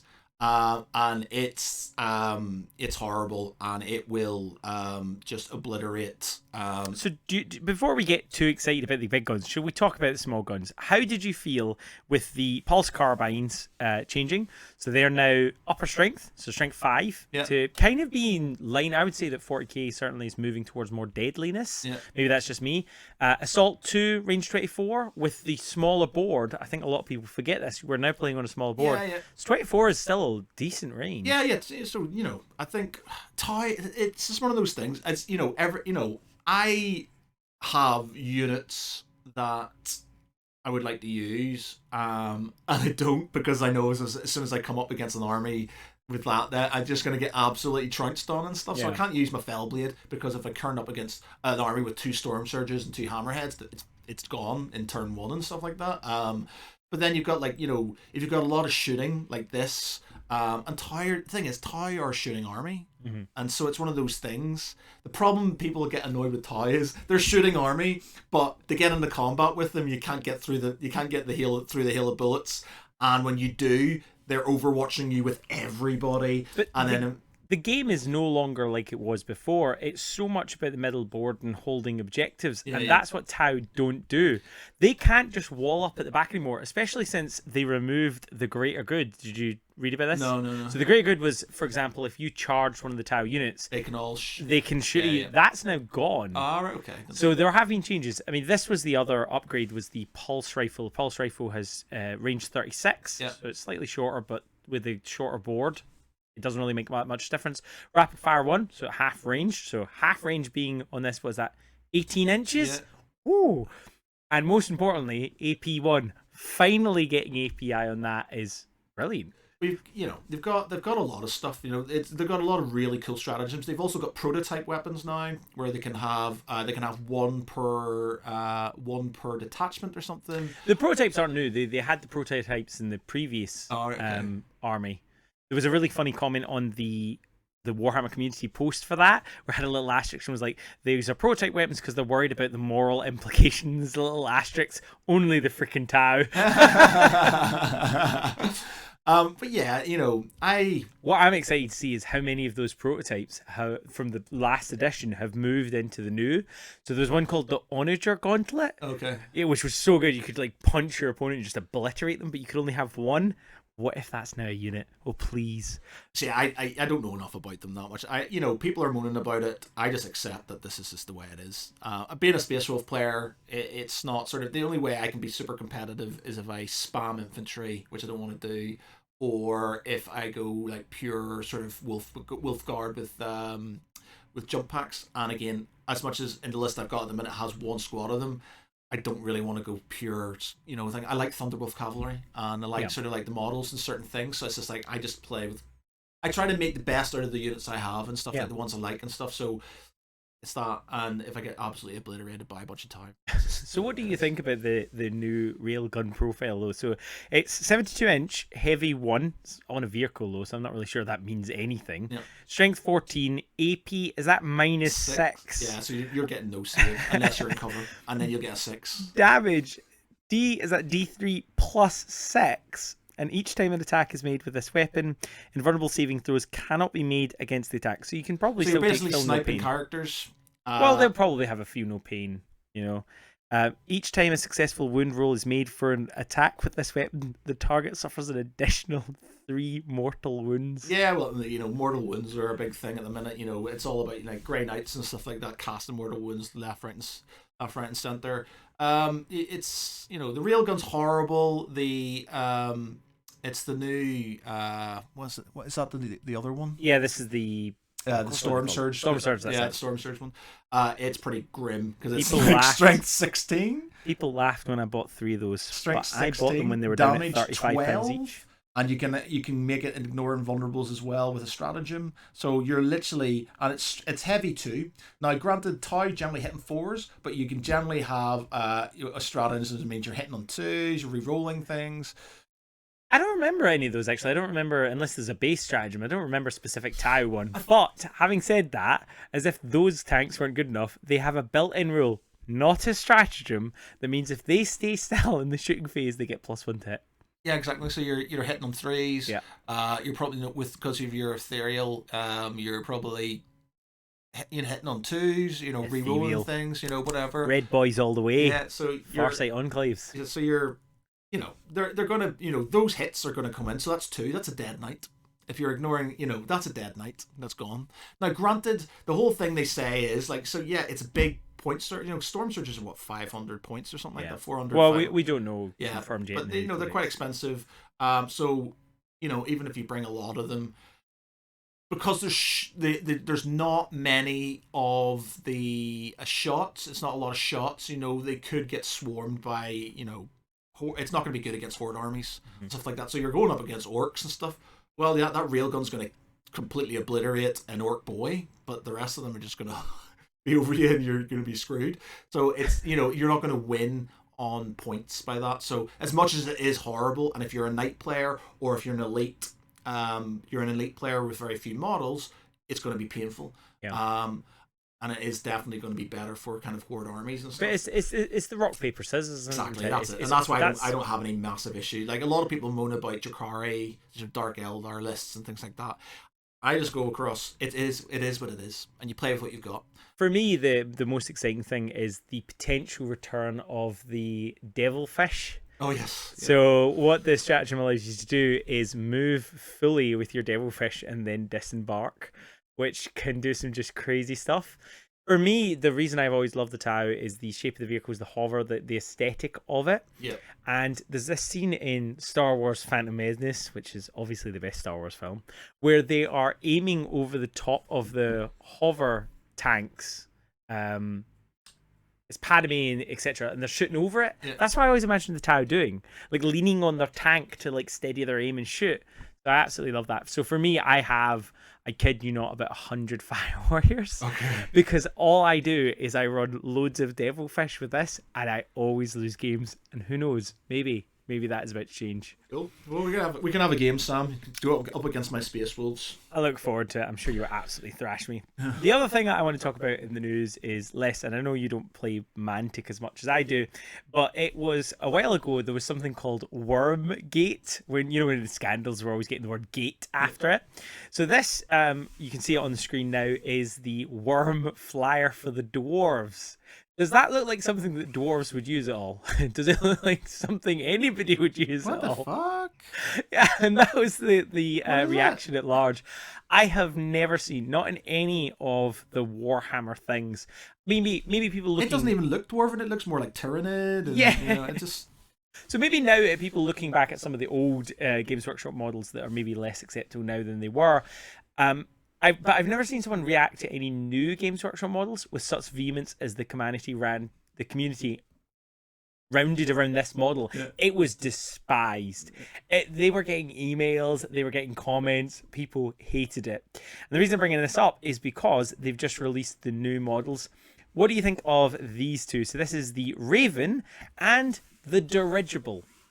Dwarves, dirigibles. I would say that's pretty much synonymous. Yeah. What do you think? Are they a bit better? Yeah, they're more dwarven. You have to remember these are about the size of maybe the length of the top of your finger. These are absolutely tiny models. That's how you zoom in the picture. Yeah. Right, they look more dwarven than they. So there you go. Well done, Mantic. You have managed to avoid the scandal, and now I finally have some flyers for my dwarven faction. Yep. That's for the Amada game that I'm trying to get you into. Yep. But any other news that you want to chat about? I guess there was the speed paints that everyone's talking about, the armor speed paints. I haven't actually used them yet. No, do you use a lot of contrast out of interest? I've got contrast. I use contrast for glazes and for washes and stuff like that, so I don't use them. Like the Avatar Cthulhu is painted with using a mixture of regular paints and using contrast as sort of like being able to mix into things, because it's got quite a good sort of like the tentacles and stuff like that, or the arms for the where his tentacles are contrast with sort of blended into normal paint and stuff like that. And do you like them enough? Do you think you would try this, competitor? No, I don't. $8 a pot versus $4 a pot. Yeah, I'm not. I don't use them enough to sort of, I think, to sort of justify it, because Are we talking about paints or yeah, paints in general? yeah, I like, if my problem is with painting is I can't do tabletop standard painting. I want to do it every model as in properly and stuff, so that's why it takes so long. I think a lot of us feel like that, and that's definitely something that I feel hurts the hobby. On the basic brush, we're all about painting armies. What? So that I almost definitely will. I absolutely want to try them out. I watched Dana Howell, I watched Squidmar, and I watched. So sorry, the last person that I watched your videos on. No, I've got. Oh no! There it is. It's Goobertown Hobbies. Okay. And I'm not gonna lie, I'm tempted. Yeah. In fact, I'm going to get them. I think one of the guys in our gaming group, Craig, and he does stuff for Modiphius. He does some painting stuff for Modiphius. You can see him on YouTube. He does painting videos for them. He, I think, has been provided some of their those paints. I'm not sure if he's used them or not, but he has used them. He used on his zombie, not his zombie side. His Amantic. What was the zombie? Zombie side? No, not zombie side for Mantic. What was the Mantic one? All Out War. Kings of War. What's it called? Walking Dead. Walking Dead All Out War. Yeah. He did some stuff for that on Contrast. Looked really good. Yeah, I think personally anything that helps people get paint on their models is great. I've genuinely, and I know people put this picture up for the pro painted miniature in the Space Marine with the giant eyes. Yeah. I know they put that up as a demonstration of bad painting. No, forget that. I have never seen a model that I didn't prefer painted even like that on the tabletop. When I'm playing a game, I love every one of your models. I will quite happily say that I would rather see a model painted like that than grey plastic. Well, there you go. Mine's generally grey plastic. Well, that being said, if I'm in tournaments, I try to paint them sort of, but I just hate the fact that I never. But the thing is, I don't finish things because I get to a point where I'm just like, this is okay, but I need to see a little bit more detail, and that's when I start fucking things up. So I move on, and I don't sort of. I think it's good. I think I'll put a picture up now. I'm just showing Matt one of my tabletop models. Is that not better than a grey plastic one? They're great. They're really good. And this is the thing: is I see a lot of stuff which, if I zoomed in, and even this and zoomed in looks really good. I'm just like, I could do that. Exactly. You could, but I don't want to. But then you could. But the thing is all of my models, I paint them with base colors on all of them. Like even just base colors. Don't even bother with highlight. Just base colors. Because if I have time, I can come back to it and I can improve on it. I'll never have time to come back to it, as I did in my most recent video. I found out that I had 1,281 built and now zenithally primed models. Oh wow! I zenithally primed 1,281 models. It cost me how much is a Games Workshop can now? Like £14, £12, £14. Right, yeah. I used 6 of them up. I think it's because I was zenithaling them, and also some of them weren't full. What's that, by the way, for all of us who don't understand what it is? So Xanthel Priming is where you spray it black. Yeah. Then instead of spraying the whole model, you spray from the top directly above with like grey. And what that does is it settles on all the pointy bits, all the sticky out bits, which makes you be able to appreciate the model. Because when it's bare plastic, because of the way that light reflects off of it, you can't actually see as much detail. Yeah. So Xanthel Priming just helps it pop. Check out my video if you want to know how. What's the site called? It's called The Basic Brush on YouTube. Very good. But yeah, no, I would thoroughly recommend. In fact, that's going to be my new rule. Anytime I get a model, I'm going to build it. I'm going to Xanthel Prime it. Because then I can't think to myself, because now I have 1,281 models. I have not found. I'm doing the. I guess we're kind of segueing away from the news a few minutes ago. But I've started doing the hobby streak. So just hashtag hobby streak on Instagram and Twitter. Where I paint something every day. Minimum of an hour. Just get it done. And I'm getting so much stuff done. Like you can see just off camera, I'll put a photo up on the screen, but all of these units, Matt very, very kindly gave me another set of the Greyjoy miniatures. And so I've just spent doing an hour a night. Such a nice chap. So you are indeed. Which, speaking of, when we come to what have we done recently, well, this is what I've done. I've just created this for you. He's not seeing it for the first time, so don't worry about it. Oh my god! So what this is it's the tactics board for Game of Thrones. So instead of having like a plastic model, just a sheet of paper at the side, what you've got is the 5 different positions. So you've got the horse for movement, we've got the crow for messenger. We've got the sword for extra fight. We've got the money chest for getting wounds back. Getting wounds back, and then we've got, of course, the throne, which represents the crown. What does the crow do? The crow's the messenger.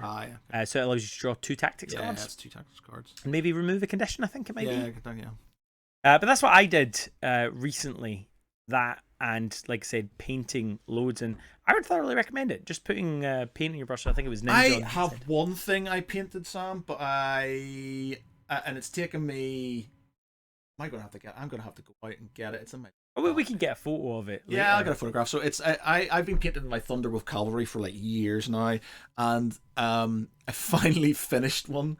Like pretty much. Like there's some little bits and pieces I want to do, but I finally finished one because I'm gonna use Thunderwolf Cavalry. So it took me 3 days.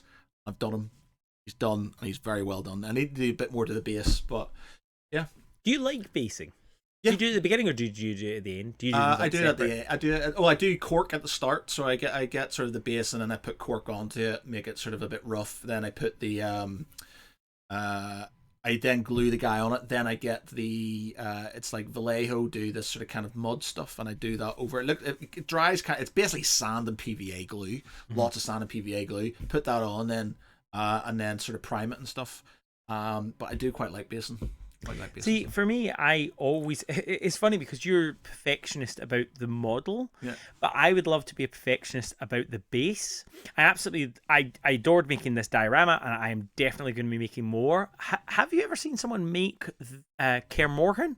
You know, since Witcher is the done thing at the moment. But have you ever seen a Kaer Morhen model? No. Oh, lights went off. Lights gone off. And I would absolutely love to do that. I think that's going to be my big project that I want to do, is I want to make Kaer Morhen. But for me, basing is almost like making mini dioramas, and that's what I would really love to do more of for that reason. Oh, okay. Yeah, that would be love to be my next. So the lights distracted me now. It's slightly darker than it usually is.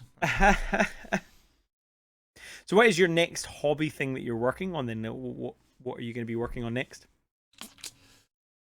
It's going to be my 40k stuff for this tournament, because I've got an army to paint for the 12th and 13th of February. So I'm going to have to at least have 2 colours on everything. So do you think in 2 weeks' time, when we do the next episode of this, you're going to have some photos for us? Yeah, I think so. I'll have some stuff done for that. Nice. I've got, at the end of the month, January, I don't know when you're watching this. But at the end of the month, I've got the first Overdrive tournament. This is the first proper open one. I did the playtesters tournament. There was the free tournament on, so this is the first official tournament. So I need to get all my miniatures. I actually need to get 2 sets of done, because I'm painting mine, and then my friend is borrowing some, so I need to get his painted as well. I mean, they're all my models, but yeah. So I'm looking forward to that. I'm going to do a video on it, actually, about my tournament experience. Cool. Yeah, and, sounds good. We'll see how competitive players there are. Yep, cool. Well, if you're seeing this section, you're a patron. So thank you. Thank you for joining us. So in this section, we tend to talk about something that we're looking forward to, some gaming idea that we want to try, or something that we have tried, and then just a favorite thing, maybe something you've seen, or maybe a memory about the hobby that you want to tell us about. So the first thing is then something that you're looking forward to. You said you have some Kickstarters. There's a particular Kickstarter you're looking forward to? There's the Rome Total War. Like, I'm trying my best not to buy any Kickstarters at the minute, but the Rome Total War Kickstarter is coming out soon, and I love Rome Total War as a game. The Total War series in general. Not a massive fan, to be honest, of the Warhammer ones. As much as they look pretty and stuff, I kind of like the historic type of ones, but they're bringing out a Kickstarter for that as a board game, and hopefully they don't kill it, because, you know, I hope there's some scale to it, but I like the idea of that, and from what I've seen, it looks like it's going to be awesome. So yeah. Now, have you got the audacity to suggest that Rome is better than medieval? Rome 2 Total War is one of the best Total War games. Wow, there you go, Jim. Apparently medieval isn't the best. I mean, he's wrong, because it's actually Shogun, but, you know, you're allowed to be. Rome 2. What is it that draws you to the game? Have you actually done it? Because I don't know about you, but when it comes to Kickstarters, I'll look at the components very briefly, read it, and then just buy it.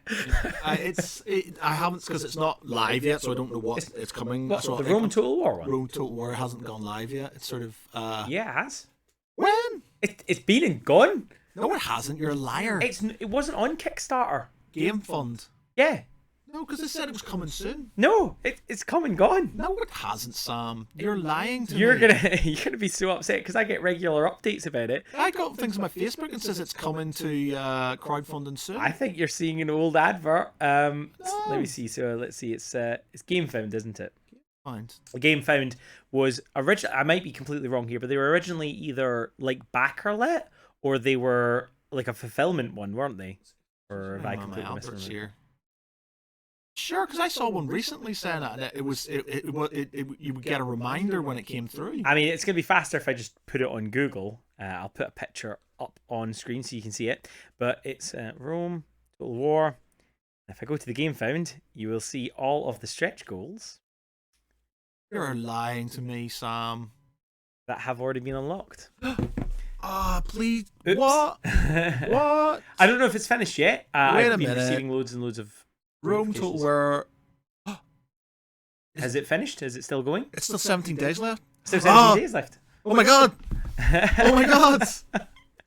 that could have been really unfortunate. Oh mate, You yeah. just completely Because missed I it. kept getting adverts telling me that it was that it wasn't. They would tell me when it was ready, and I was like, I cannot wait. Guys, you need to update your packaging. Yeah. So the backer one comes with the exclusive Emperor expansion. I'm going to say Kickstarter exclusive, but this is not Game Found exclusive. Yeah. Doesn't roll off the tongue. Comes with metal coins and buildings. Yeah. 115 miniatures with 1,400 plus cards. Yes. Okay, sounds awesome. I'm all about components and stuff. Yeah. I am definitely one about, miniatures. If your game has miniatures, when I first looked at this, I didn't see any miniatures in it, and that immediately put me off of it. I was like, nah, I'm not. If it doesn't have miniatures, it's not interesting. But I am curious for you, for someone who has, and again, we cannot stress enough how many miniatures and board games there are in here. When it comes to miniatures in a board game, do you feel that counts towards your painting backlog? No. That sounds like a no, but with caveats. So, for example, something like Silver Tower and Shadows of Hammer. Yeah, like that. Where you can use them in a different game, but you don't play those factions. Yeah, I don't sort of like games like Axis and Allies or Ties of War, things like that. No, not painting them doesn't bother me because I can just play them out of the game with the board. They're kind of specific to that board game. Games. Talisman with all those gorgeous dragon models, etc. Yeah, Talisman doesn't bother me either. No. Talisman doesn't bother me. Nemesis. Nemesis. They are gorgeous. They are. I got them sun dropped, which is effectively sun dropped. Oh well, if you paid that money, you're not going to pay to repaint them, are you? Yeah, so sun dropped. Rebellion, Star Wars Rebellion. Yeah, they are smaller. I would say that they're smaller than Epic was. Yeah. Oh man, they are tiny. So yeah, board games are generally not as bothered. So the question is whether the components can be used in other games. Is that basically? I don't know. So the Joan of Arc, Time of Legends ones, because they look like they can play in skirmish type things. Yeah. I think that would bother me if I didn't get them painted and stuff, because they're sort of 15 mil, effectively medieval things, because you can get sort of things. So yeah, and obviously you get these this big dragon and stuff like that. So I kind of would like that to be painted. That dragon is absolutely gorgeous. Yeah, it has. What would you say that is? I mean, it's at least 4 or 5 hands across. I mean, that's 2 foot. Would you say 2 foot from wing for wing? Yeah, big time. I mean, I can stand on it and see see what width it does. So you're saying that those 150 odd miniatures you're going to add, they don't count towards your backlog? Oh yeah, that's a different game. It's not going to be a problem for me. Different game. If it's a specific just a board game with that one board game, it's not going to be really that big a deal for me. Fair enough. I think that maybe says something more about me than it says about you, because like when I have games like Blood Rage and Rising Sun, it's worth knowing that I do use the Blood Rage miniatures actually for Game of Thrones quite a lot, so that's why I want to get them painted. But I don't know, I see them and they haunt my mind. Well, it's like my friend, like I've got a lot of Imperial Assault stuff and like Descent as well I quite like, and technically, for me it doesn't really bother me that they're not painted, but my mate, he sort of if he can't paint them, he gets them commissioned, so he gets them painted by a friend and stuff. Wow. Just because he likes having that set painted and stuff. But yeah, board games I'm not as precious about sort of painting them unless it's sort of Warhammer type things where I need them for other things and stuff. Then I would be a bit more like, oh, my backlog's increased and stuff. Yeah. So yeah. Yeah. What about a gaming idea or game thing that you want to try? For me, it's this bad boy sitting here. So I played the Lord of the Rings miniature game when it first came out. I had a whole bunch of them. And then when I went through that cool phase, I was moving a lot. And also the person I was with at the time didn't like hobbies. So I ended up selling a lot. And then when we were at that war boot, I bought this miniature unpainted. You can see it's broken off the stand. It gave it for me for like a $5. Yeah. So for that model, I was like, go on then. I love Lord of the Rings. You know, a year doesn't go by where we haven't watched all 3 of the extended editions. Not necessarily back to back. That's for a treat. But painting this made me feel things. Yeah. It has stirred things. Yeah. I would. There's one, like, I've got the starter set and I haven't started it again. It's sitting there going, paint me. But you know, I love Lord of the Rings. You know, you behind the camera, there's like my Lord of the Rings collection. There's a lot of it. But I would love to have the Boromir Lurtz thing diorama where he's obviously just taken the 3 arrows and he's on his knees and stuff like that, and it's just like I've always wanted that. I'd love them to update that and have an updated version of it, because the old miniatures weren't the greatest looking and stuff like that. I would like an updated version of that. So you know, or you know, I had the Fellowship of the Rings box back in the day, and I kind of think I would like to have like Boromir and stuff. Sort of, my dog's called Boromir, so I was gonna say, is he your favorite character? He's my favorite character. Yeah. Wow. Is that because of Sean Bean? Sean Bean. Yeah. Obviously. Okay. Fair enough. Legend that is Sean Bean. Yeah.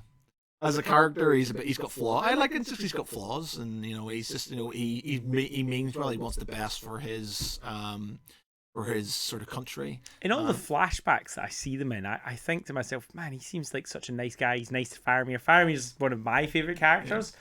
He just seems so open and honest and flawed human. Faramir doesn't get a good sort of, we're completely going off topic here, but Faramir, I think there's a lot of stuff they do in the films which that doesn't do him justice from the books and stuff like that. You know, he's a different character in the books, and he's a good character in the game from what I've seen. Yeah, well, and then his Rangers. But would you try that? Do you think? Yeah, I would love to. I think I'd probably go Gondor or Rohirrim and stuff.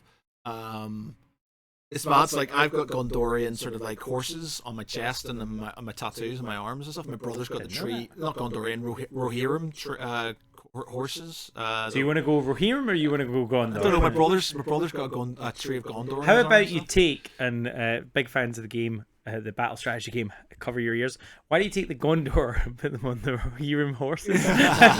Well, no, I'd say I kind of like the Gondorian aesthetic and stuff like that. But yeah. See, the thing I would love to do, I can't remember what's in the core game, but just to play a game where you are screaming, because what is it, the Theoden? Theoden? Oh yeah, Theoden King. Theoden. Wait, Theoden's the horse lord, isn't he? Yeah. Fan. What is it that he screams when he's riding down the hill? Oh, this is going. I can't remember. It's like he goes on the glory. Death. Yeah, all right. Death. But you could do that, and I think the core box has Gothmog in it, so I could be screaming, "The age of man is over. The age of the orc has begun." I would love that, just yelling back and forth at each other. I would also get to use that model because I have to. Gothmog is the one of the lords of the Balrogs. He's not actually. He's a different character in the lore behind it. He's a Balrog. Yeah. You may or may not be able to beat Smaug. Well, moving on. We did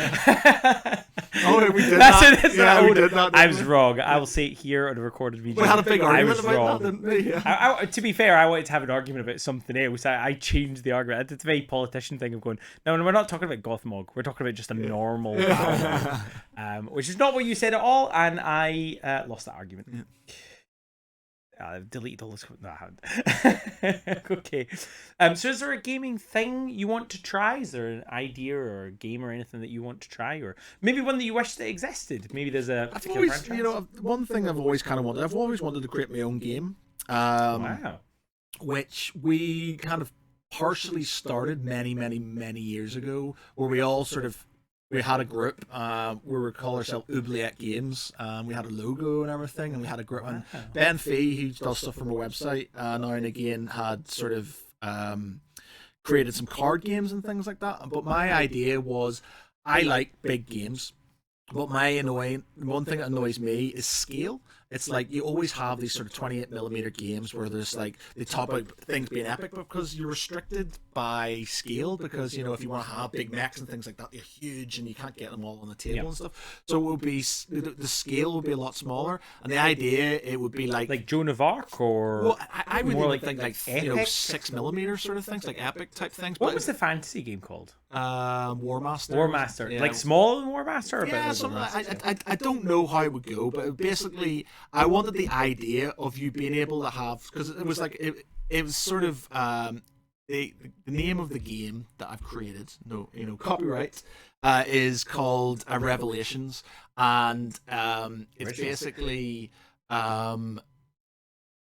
it's sort of like it's like the way in Fantasy Flight games they have this sort of like they've got the battle lore sort of setting and stuff. So like Descent and battle lore, all the other things, they have the same sort of world and stuff. So you have different games, but within the own world. Yep. And like the idea of us, we would create a set of games. So the card game would link into the strategy game, which would link into the tactical game, which would link into the. So you could have games. So somebody who doesn't like playing skirmish games, he could use he likes card games. He could have an effect on the campaign within things using these things. So you could have different games that would affect each other. They would have rules that would tie in, and the rule set for the strategic game could be nice and simple, but they could expand to be super complicated and stuff.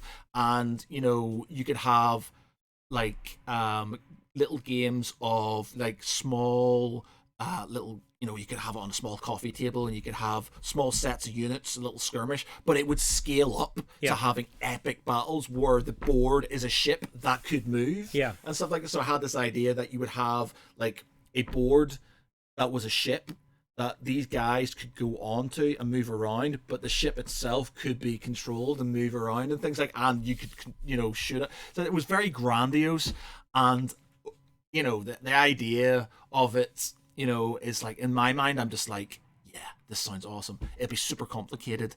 And I even built weather charts and all these other things. I have lore and stuff behind it and stuff. And it's like, I want to do this at some point in time. If I've got enough money and time, one day I'll do it. And I don't care if it costs me loads and it's an absolute failure, but I want to make a game. I can absolutely feel what you're saying about that. For example, if we were to take Imperial Assault, for anyone that doesn't know, is like a Star Wars skirmishy game.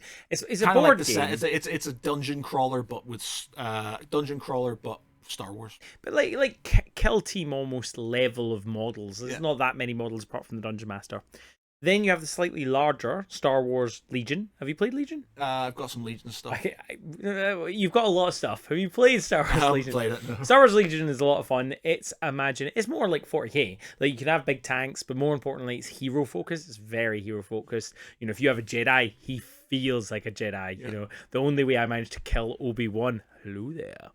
The only way I managed to kill Obi-Wan was putting Darth Maul and Count Dooku into him, and Obi-Wan did blooming well. Dooku almost lost his hands again. I guess spoiler warning for the movie. It's an old movie. I think we're over that. And then above that, you've got X-Wing. So X-Wing is a game where you fly around the individual sort of, what do you call them? Fighters. Yeah, fighters. And then above that, you have a game we both love, Armada. The thing is, if they did an Armada version of Legion, I would throw all my money at it. Like, if they did things where you could have AT-ATs and you could have, snow speeders, and like smaller versions of everything, and you had like little trays of infantry and things like that. I think they did do one similar years to that. and years ago. They did something almost like a Hero Clicks Hero Clicks type thing. Yeah. But if they did that, if they went Armada with their Legion, I'd get rid of all the Legion and I would just play that, because like Armada's a really great game. It's just the scale. I like the idea. Especially in 40k as well. It annoys me that they don't do epic anymore, but it's like, the idea of having that big ass scale and being able to do these battles in sort of the way you envisage them, like loads of fighters come in and loads of things happening and stuff, and it's just annoying that you're restricted. Like, good models are good models and stuff like that. It's the same like Song of Ice and Fire, beautiful models, but for a big battle you need a big table, and the only time I've been able is my mum's table back in Northern Ireland, which is like it's a 12-footer. But we both love rank and flank games. Yeah. We like a lot of models. I think what we're discussing here as an idea is slightly different. I think you're talking about you want something smaller scale so you can play bigger scale. Whereas I thought you were originally talking about how you wanted everything to be linked, or is it sort of both ideas? It's basically a case of, with like, if I pick up Song of Ice and Fire, or I pick up 40k, or I pick up any other 28mm game, it restricts me because I can only play to the size of the table, and when you have models that big, you can't have scale. Whereas if you have one where the scale is small, you can scale up. So I even thought about doing the sort of like the Heroes of Normandy, where it's card based, and on one side it's an individual person, like a guy. On the other side, it's a squad. Yeah. So like you could scale it up. So if you wanted to have just a skirmish game with a couple of guys, and you could bring in miniatures for that, or you could have it on the other side, and it's a squad of 10, of 5, whatever, and you could then scale it up, and it would be bigger. So you had the choice within one game to have to scale up, and you wouldn't have to be restricted by the table or by a new game altogether and stuff. You could go from squad based to intergalactic conquest within the same thing, just by adding modules in and sort of kind of expanding on that one sort of that one thing. Yeah, I absolutely love that idea. I think some games have they've started getting there. Mantic's Vanguard, for example, is a skirmish game. Think of it as, I guess, Warcry or Kill Team, those sort of squad based games. And when you play the squad based game, how you do affects the big game. So when you play Kings of War, which is the full rank and flank game, the outcome of that game affected that. I think even 40k did try it for either maybe Kill Team, like the old editions of Kill Team, and it would affect your 40k games, but not to the scale you did, and certainly not different genres of game. I would love to try that. Imagine playing a card game and one of you's really good at the card game, and then you go on and you play the next game. I guess that's maybe why you like Total War, because Total War is ostensibly a mixture of game types. Yeah, it's like you're building cities, and so that's a different kind of game to then playing the actual war versus, again, playing the actual, I would say the map strategy is, again, a different sort of skill. Yeah, it's doable. And again, it's like, if you don't want to do it that way, you don't have to. I think it's just about getting choice and having choice to do these sort of things. And I've got all this sort of material for it. It's just sort of time. So I would love to help in that. Like that, I would love stuff like that. For me, in anything, movies, game, TV series, board games, I love a narrative that goes throughout everything, and I'm so sad when something ends. I played. Did you ever play Blood in the Badlands? No. Blood in the Badlands was Warhammer Fantasy. Rip. That we played over 2 years. You started off with a small faction, so you had like a hero and a little band, and gradually you could upgrade your hero and become better and better. The problem has always been, if one person starts winning a lot, it goes away. I mean, have you ever tried 40k's what's it called, their new thing, Crusade? All right, no, no, I'd love to try that as well if you ever fancy that. A friend of mine, Richard, where we want to get into that, because I love the idea of you starting off with a pleb and he becomes I want D&D, but for every single model in my army. Shadow the Horned Rat. Did you ever play Shadow the Horned, the PC game? So again, you could rank up your units and your units would get better, but in slightly different ways to Total War, because there was like modification. Like you could take peasants, the peasants would become halberdiers, the halberdiers would become great swords, that kind of thing. Loved it. Yeah, I like that's a cool idea. That Trench Club game, that World War One there over there, it's your guys get experience as you play, and it doesn't go over a campaign, like, but in the game they get experience for killing things and stuff like that, and they makes them better at what they do as the game goes on. I think it's quite a cool.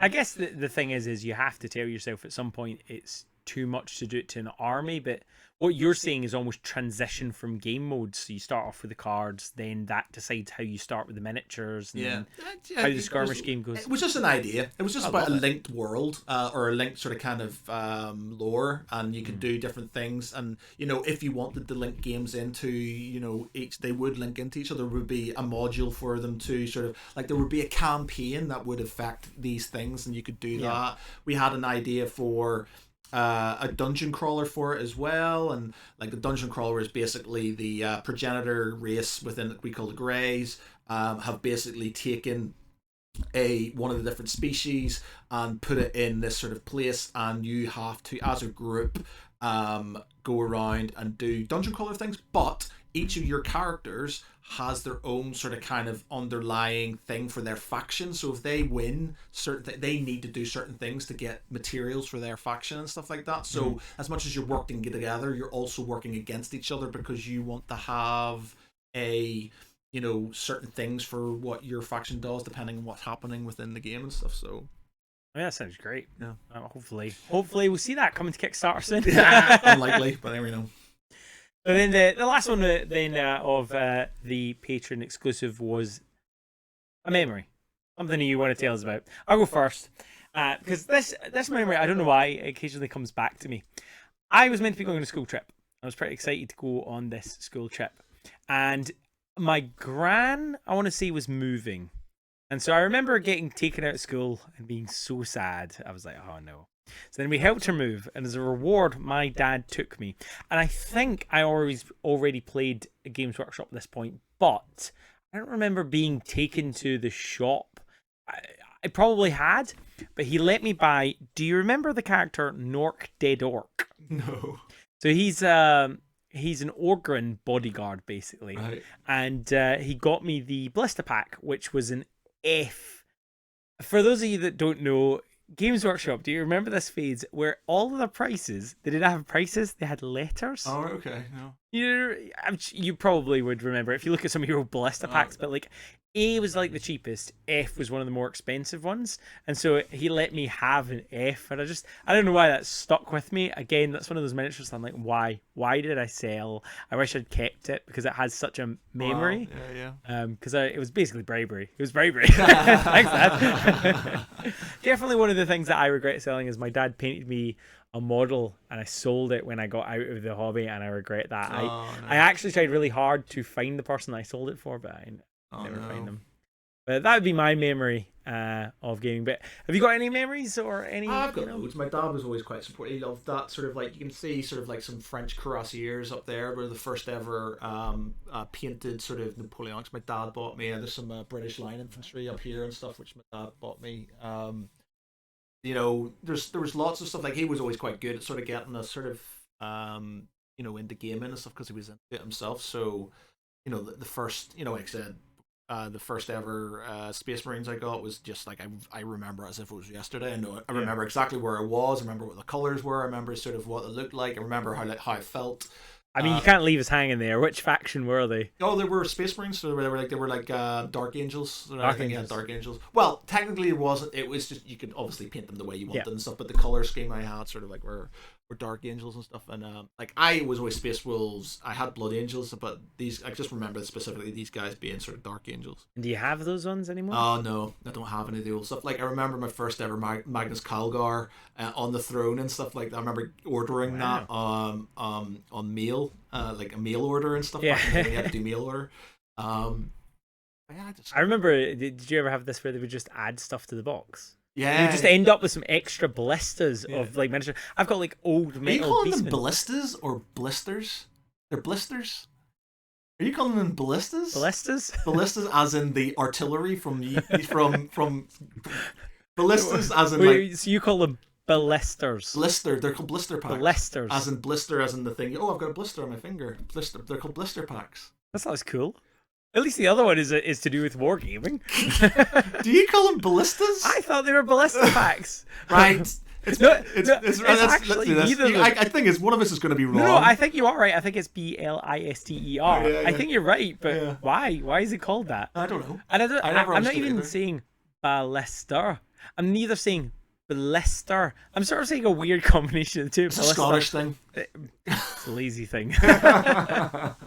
But yeah, my dad was always very good about sort of getting me into the hobby and stuff. So like, going the first time ever in Games Workshop in Oxford, just there's loads of I've got loads of memories when it comes to sort of the hobby. I mean, that brings us back to one of the first things that I said in the podcast was don't sell your first mini. Like, it's so important to you. You say that one of the Napoleon models, do you think that's your oldest model in terms of when you got it? But the first I've got a converted the oldest part I have in my army is from Rogue Trader days. It's a Grey Knight halberd, which I just the halberd. Just the halberd that I used from one of my old Grey Knight models I had. But I lost that model. But I always had that halberd, so he is now used as a rune priest staff for my rune priest model. So it's the oldest thing I've got, and it's one of the last remaining vestiges of my childhood. Wow. Yeah. The oldest miniature I have, I actually painted fairly recently. You can go and see on Instagram. I'll put a picture here as well. It's actually it's a hobgoblin, and it's funny because hobgoblins, of course, haven't been in Games Workshop sort of for a long time, which is funny. But this one is from back. This is before Games Workshop was Games Workshop. It's from the Citadel lines, because of course a lot of people forget that Games Workshop and Citadel are actually technically different companies, technically. But yeah, so it's one of the original monsters from the Citadel, and my dad gave me that from his collection, and I have had that. I don't know how. Well, that model is from 1985. Wow. I am from 1991. That model is 6 years older than I am. Or maybe it might be 1986. But I actually found an older model. And it's funny you were talking about Road Trader, so I was thinking of giving it to you.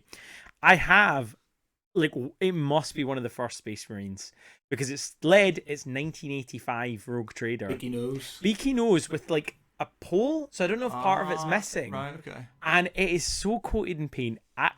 This isn't mine. I'm sure, I don't know where I've got it from.